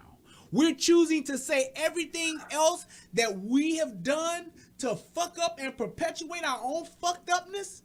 We're choosing that as our reason for everything else. That's what Hey, we're doing. did you see that shooting in DC? The one when he ran where the dude had the gun And and he ran and he threw and it the police ran past him and turned around and shot him because he had the gun in his hand. and shot the shit out his ass. Hell yeah, I saw it. That was 100% justified. I can't even argue But with look, that. you see But what people did though? if he wasn't making the bad choice, Thank you. That's all I'm saying. But you see what people, and just like he fucked up and the kid made a bad choice. But do you see how people will still choose to believe a lie to the point to where they will make it up? Because everybody people sent me that video and I was like, wait a minute. It looked like a gun there. I said, see, niggas love to lie. Bam, he ran past him. Did he have to shoot him? No. Yes, motherfucker. He had a gun. And then his other to be boy 100 who with was you, out there I'd have shot had a that nigga gun too. too. Both of them niggas I'd had guns.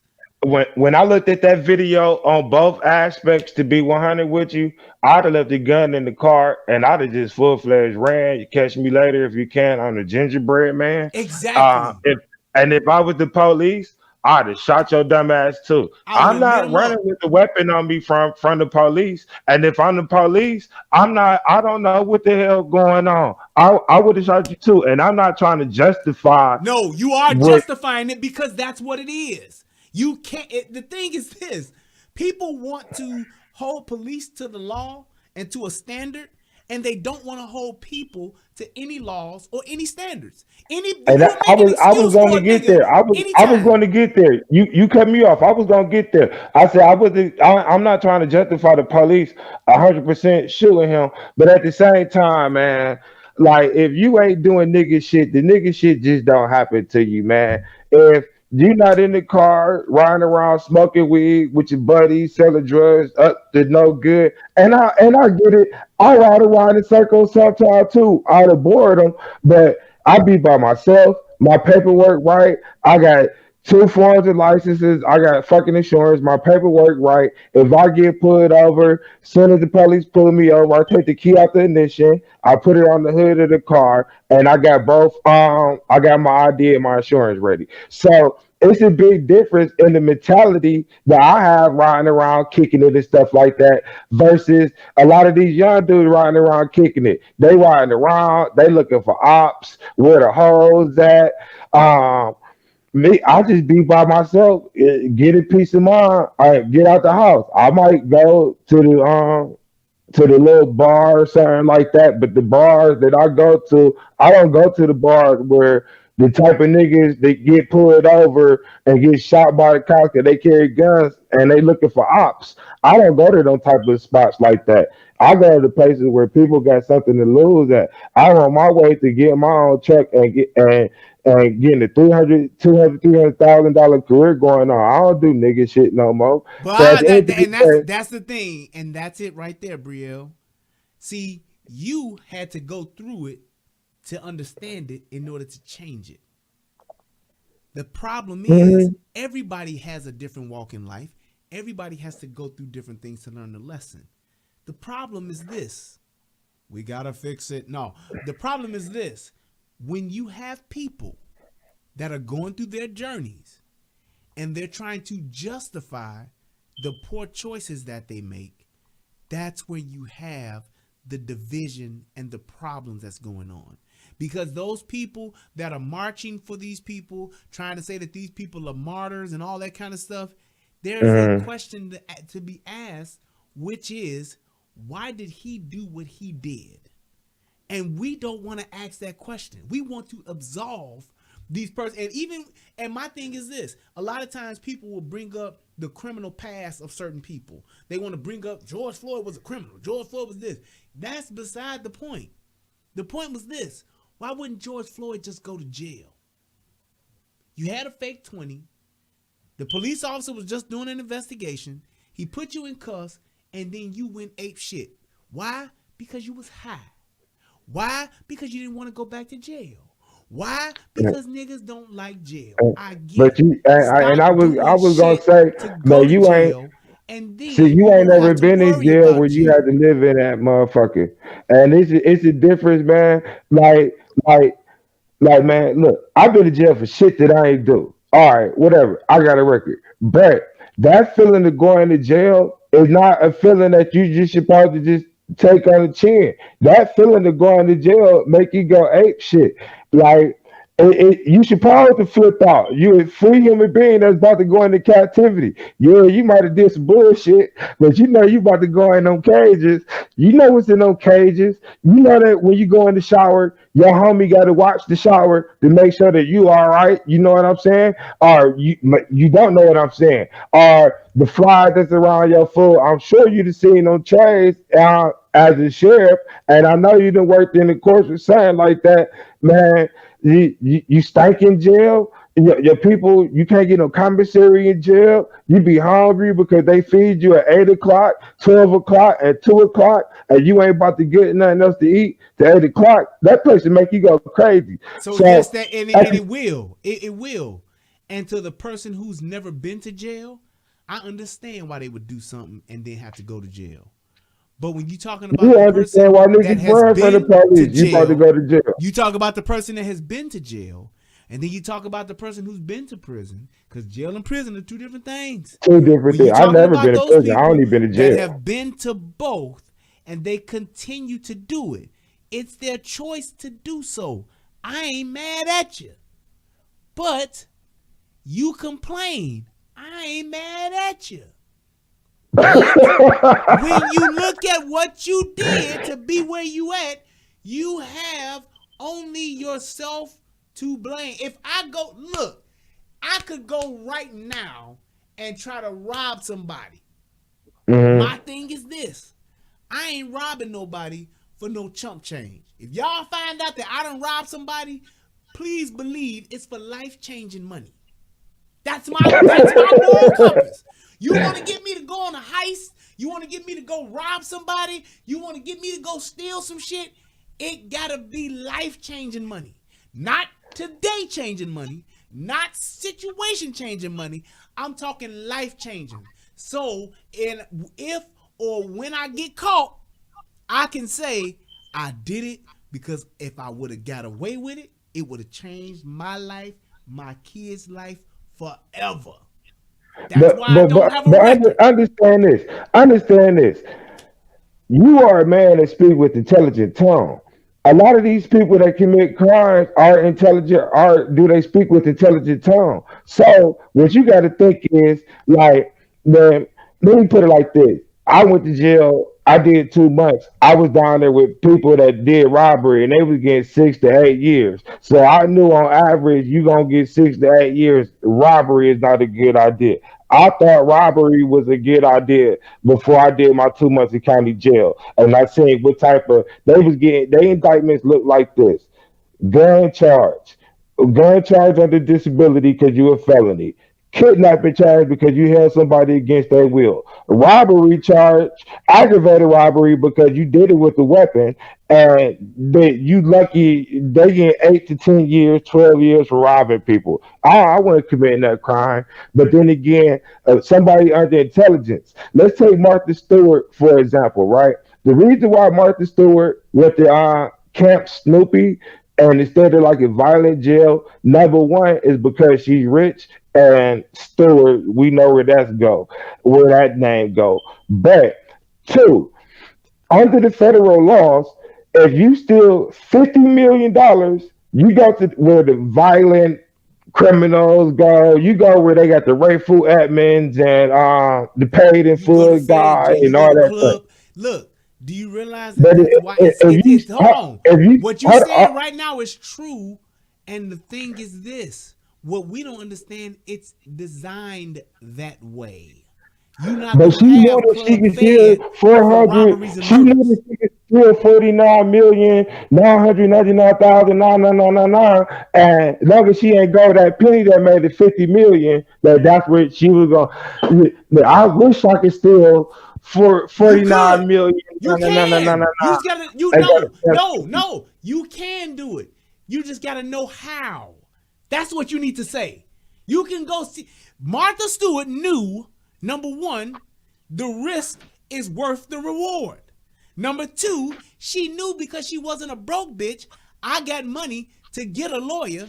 And number three, if shit go way left, worst case scenario, and I get caught, I'm going to Fed jail, and I'm only going to have to do a short stint because I'm not a habitual criminal. I'm not a seasoned. This ain't my ninth case. So she knew the risk versus the reward, and she shook the dice and took a chance. That's it. And I'm saying, even with drug dealers, most dope drug boys dealers don't know. Drug dealers don't even understand the concept of risk and reward. If I'm They the don't. plug, They don't know that if they get caught with a gun, turn them out. They do know. They do but know, but they let me don't say give this. a, they do know, Let me but say they this. think because they the drug dealer, that they the man, they get so drunk off of the position that they don't fathom getting caught. That's why drug dealers don't have lawyers on retainer. That's why drug dealers don't have the infrastructure set up to where if I do get caught, I ain't never in the same place with the money and the dope. I ain't never the one that's transporting the 100 kilos. They never do it. That's why they get caught. And then when you do get caught, you don't even know, you ain't even smart enough to say, well, I know what I can go to jail for. I know what I done did before, and I know I done did that. So no, you a seasoned drug dealer, been doing it for 30 years, got 10 cases, so you know good and goddamn well the next time they catch you, you're going away forever. What do? We keep going, and go to jail forever. I was going to speak on the forever part, right? So the average dope boy, he might catch a case. He go to state jail a couple times, right? Bam. So whatever, he meets some guys in state jail, come home, they network, blah, blah, blah. They saying, it's the marshals at your door. This ain't the vice unit, the narcs no more. This the actual FBI at your door. Most dope boys that catch them little state cases don't know that when the FBI finally do hit you and you got that gun and that federal point chart, I seen that federal point chart because I was in jail and my cellie was the federal inmate that went on a run, caught a state case, and he was taking care of his state case first before he went back to the feds. And he showed me the drug chart. And the way how this drug chart reads is, let's say if I have a aggravated assault, which means that I just punched you really hard.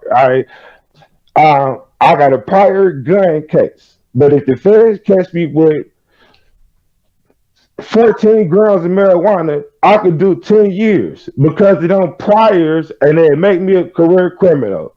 And I never understood how did that happen or what it was. But when I looked at that point chart, the feds can't make deals like the state do. The feds, they got a point chart. Most dope boys don't know that chart.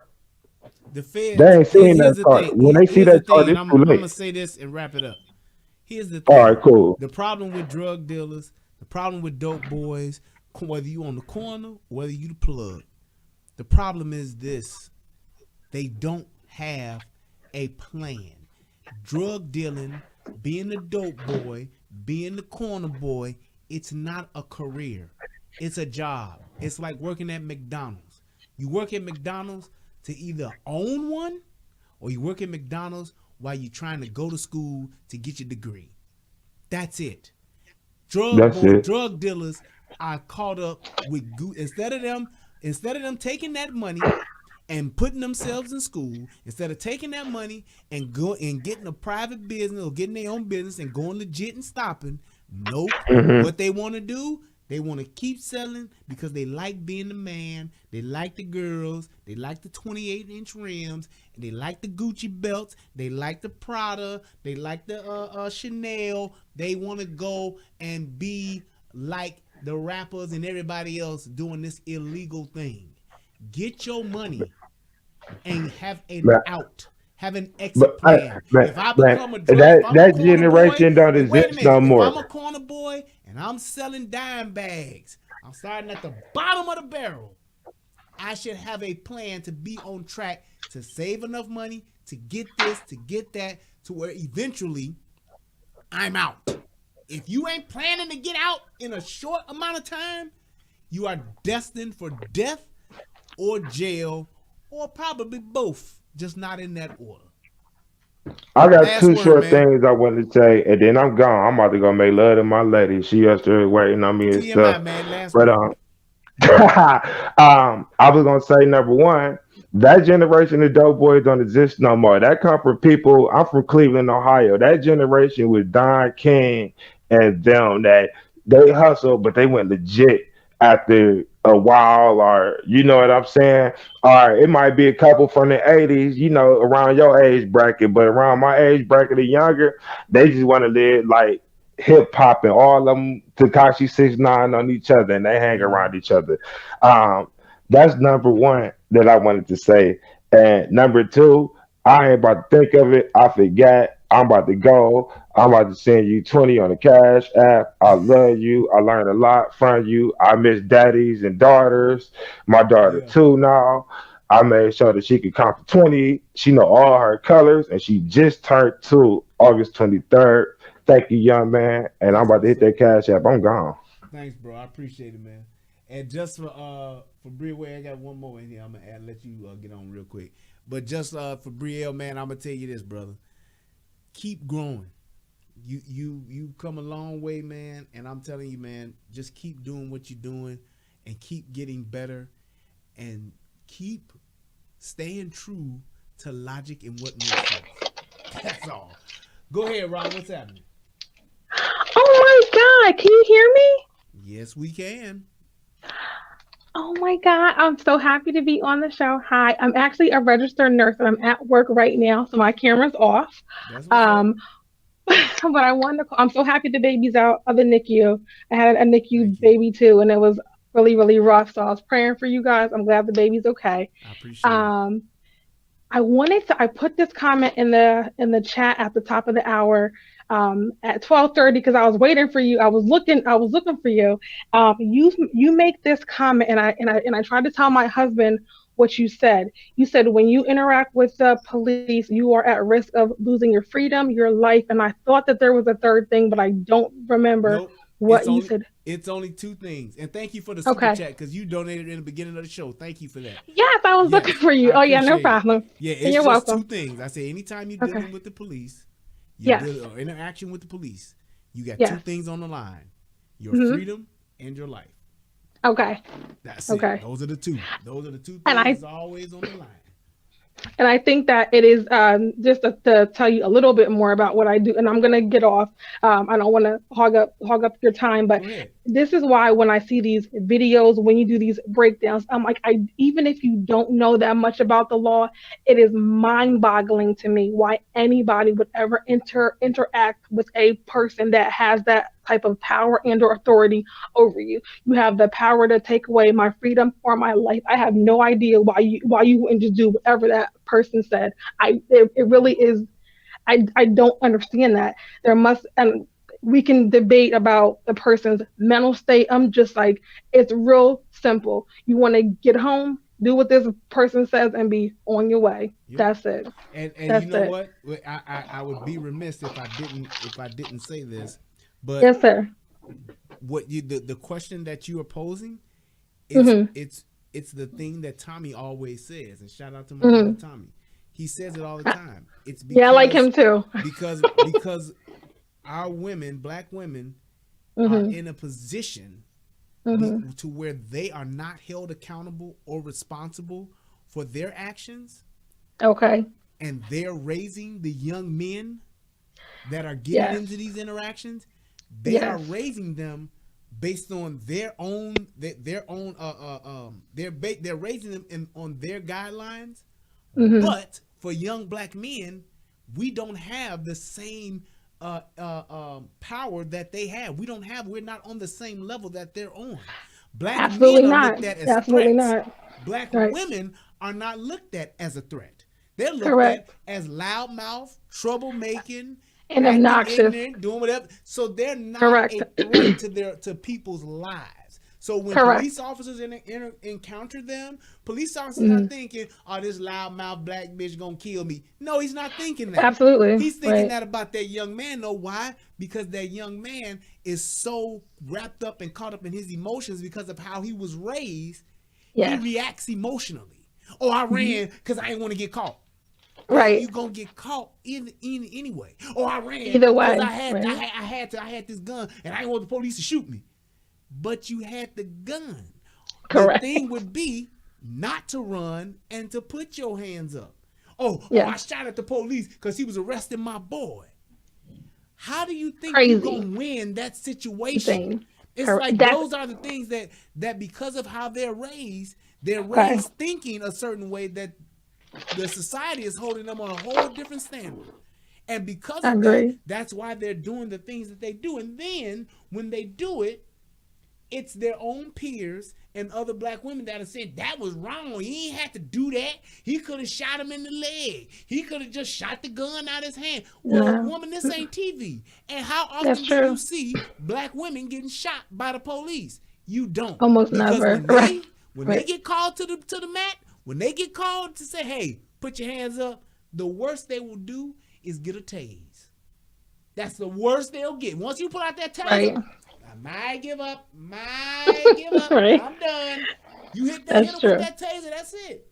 But That's for true. our young boys, because we are programmed to prove ourselves. We're programmed to prove ourselves to our mothers. We're programmed to protect our mothers. We're programmed to prove ourselves to our peers in the hood, our name, who we are. We constantly trying to prove ourselves worthy of just being. Okay. Like we put our lives on the line. So when it comes down to it, we already as young black men, they don't have an expectation of being old men.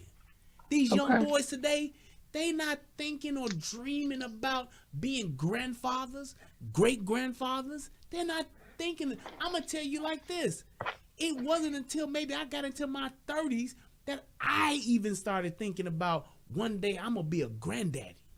One day I'm Oh, like, wow. I want to be a great granddaddy.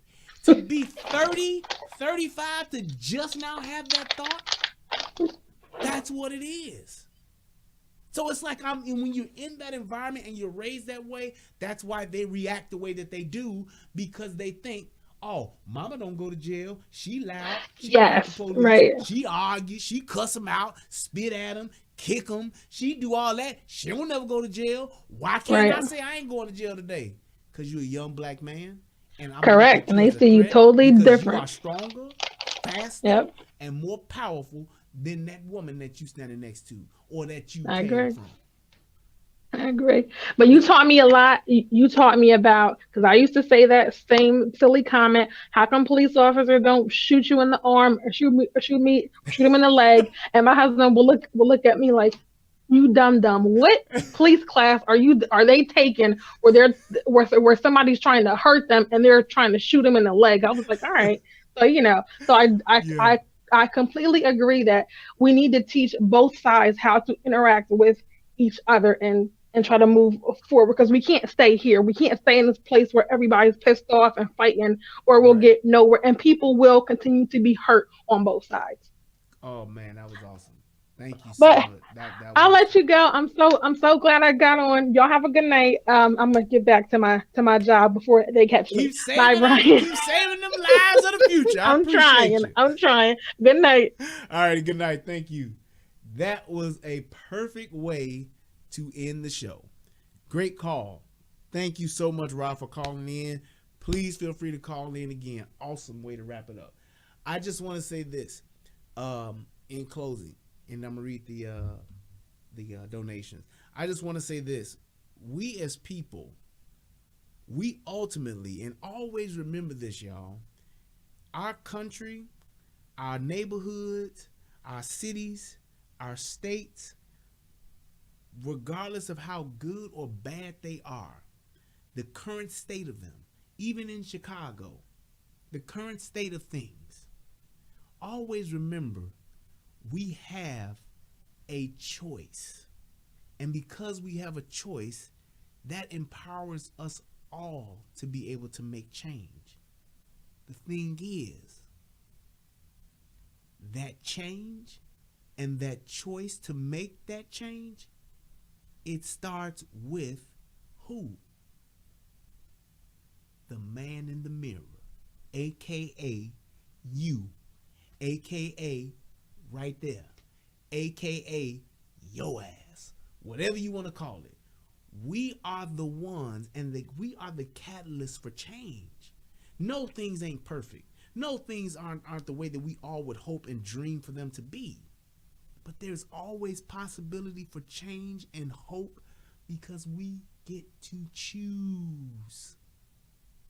And anything or anyone or any entity that tries to encroach on, infringe upon, stop, curtail, change, impede that change is, without a shadow of a doubt, your enemy, and is a clear and present danger to not just your lives, but the lives of the generations that are coming after you. Which is why any politician that says anything about taking away our guns, Second Amendment right, any politician that is pro 2A instantly loses my support. Because that is, even though it's the extreme, it's the final straw, it's the last level of freedom of choice that we have. It is the true enforcement and enforcers of choice. Think about that. That one thing that keeps us free to choose is the very thing that most liberals, most Democrats want to change, take away, make harder to get, make harder to have, restrict, or remove altogether. Wonder why? Because if I can take away that one thing that is your leverage and your power to keep your choice, then now I have power over you and I choose for you no matter what. So yeah, we may give up this right to say you can spy on our phones. Yeah, we may say you can listen in on our Alexa devices or our Google devices. But if we keep giving up those things to try to be safe, thinking that our government is going to totally care for each and every one of us like its very own children, holding us close to its bosom as they have us wrapped up in the United States American flag.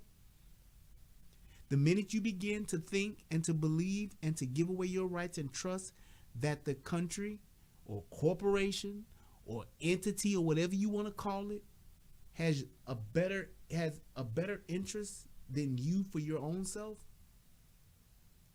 that's when you're born to lose. That's when you're destined to lose.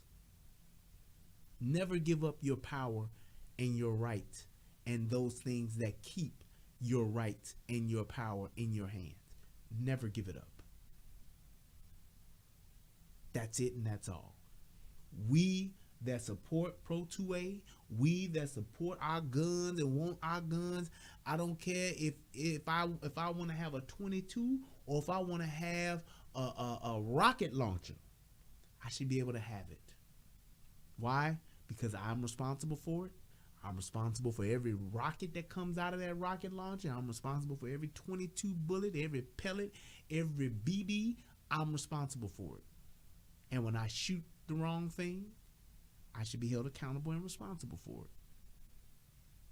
But I should also be able to use it to protect myself. When I got people walking up and down my block at 2 a.m. in the morning telling me that I'm living in a house that used to be owned by a black person, I should be able to walk out on my front porch with my AR-15 and say, you know what, y'all people, it's 2 o'clock in the morning. Unlike y'all asses, I gotta go to work in the morning. Fuck y'all and good night. When they do try to walk up to me, when they do try to throw their piss bottles or their bottles of bleach or they bring their microphone as soon as they step on my property, they need to be looking down the barrel of my gun as I say, get off my land. That's what this is about. It's about us being able to have our own, protect our own, and choose for ourselves. I hope that this video helps somebody become a better version of themselves. I am Brian Redmond. This is the Relationship Rehab. And I'm telling y'all like this. We have to hold ourselves accountable, and we have to hold those that we entrust with authority accountable too. We do. I'm all for that. If I need a new mic, buy me one. Nolan BX.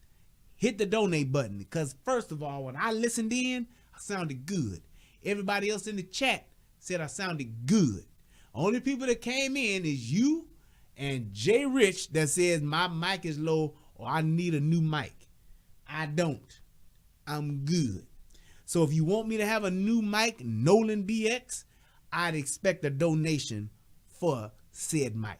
All right? So you look online and you find a better mic than this one, and then we'll talk. Yeah. This is an ND27. Go ahead. Electro voice. Look it up and you tell me, and I hope to see your donation. Thank you. Thank you, CJ Gunn. I hope to see your donation soon for the Brian Need a New Mic Fund. Appreciate you. Hey, let me go ahead and give a shout out to everybody that donated for the show. Shout out to Quintina Mays, always faithful with the donations. Hit your boy with $5. Said great show. Thank you so much. I appreciate it. My man Brielle Bay, hit your boy off with $20. Brielle, tell you, man, it's a hard conversation, brother. But hey, I gotta stay true to what it is that I do and be willing to have it. So hey, man, we got through it and we actually made some progress. Proud of you, man. He hit my man Leighton hit your boy off with 2077. He said for the guru always brings the heat. Thank you so much, man. I appreciate it. That's what's up. Always supporting, man. And let's see. Illa Dre hit your boy off with $4 as well. Thank you, man. I appreciate that donation. And April Jones, last show, she hit me up with a donation too. Hit your boy off with $5. That's what's up. Appreciate you. And let's see. Oh, and also Derek J, my man Night Train, hit your boy off with $25. I don't think I got to read them the last show. I think they donated afterwards. So still want to try to give everybody they shouts out. That's what's up. Let's see. Hey, it's all good, Evil Piggy. I know that my sound and shit is off. I gotta fix it, but it is what it is. I'll take care of it. No worries, man. I was just talking shit. It's all good. I don't expect nobody to go and buy me a new mic because my sound is low when I know I just need to tweak my settings. So they weren't there in the beginning of the show to where they saw that all my shit get reset and I had to change it. Also want to give a shout out to my man John Mayoral. He hit your boy off with $5. That's what's up. Let's see if he had a note. Nope, he didn't. And also, who was this one? William Robinson. He said we totally see it the same. That young did what he had to do. Oh, that was from the Kyle Rittenhouse. He did what he had to do in the moment. Absolutely, totally. And let me make sure I got this one in too. Jim Edwards hit your boy off with $5. He said self-defense is a right. They need to cut out all the welfare. Need to cut it all. Welfare existing and current. Oh, that's when I was talking about the welfare stuff. Child support too. If there ain't no net, bitches won't jump off the cliff. I heard that. All right, and I think my last one is Julius Wilborn hit your boy off with $5. Said there's a video of him running from the first guy shot in the head. At least 2 of the victims had criminal records. Yeah, y'all remember that.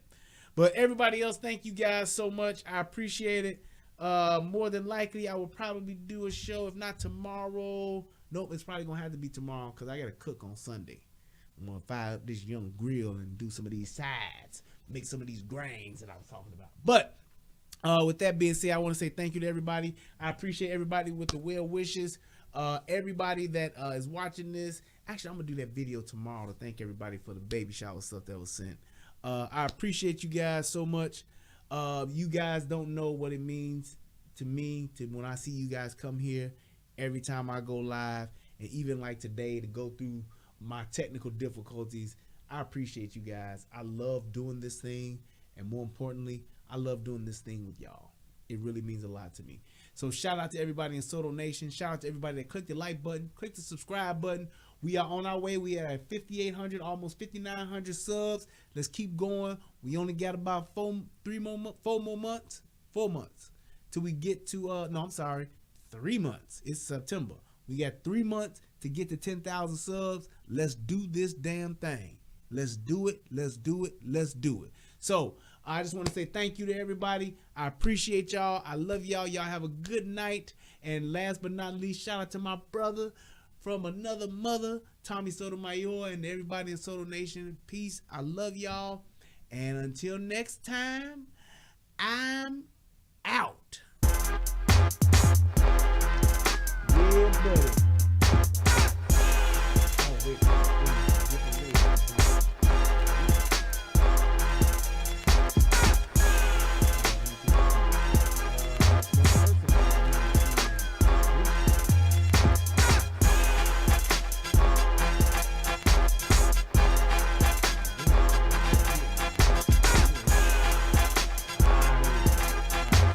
Peace, y'all. I'm out.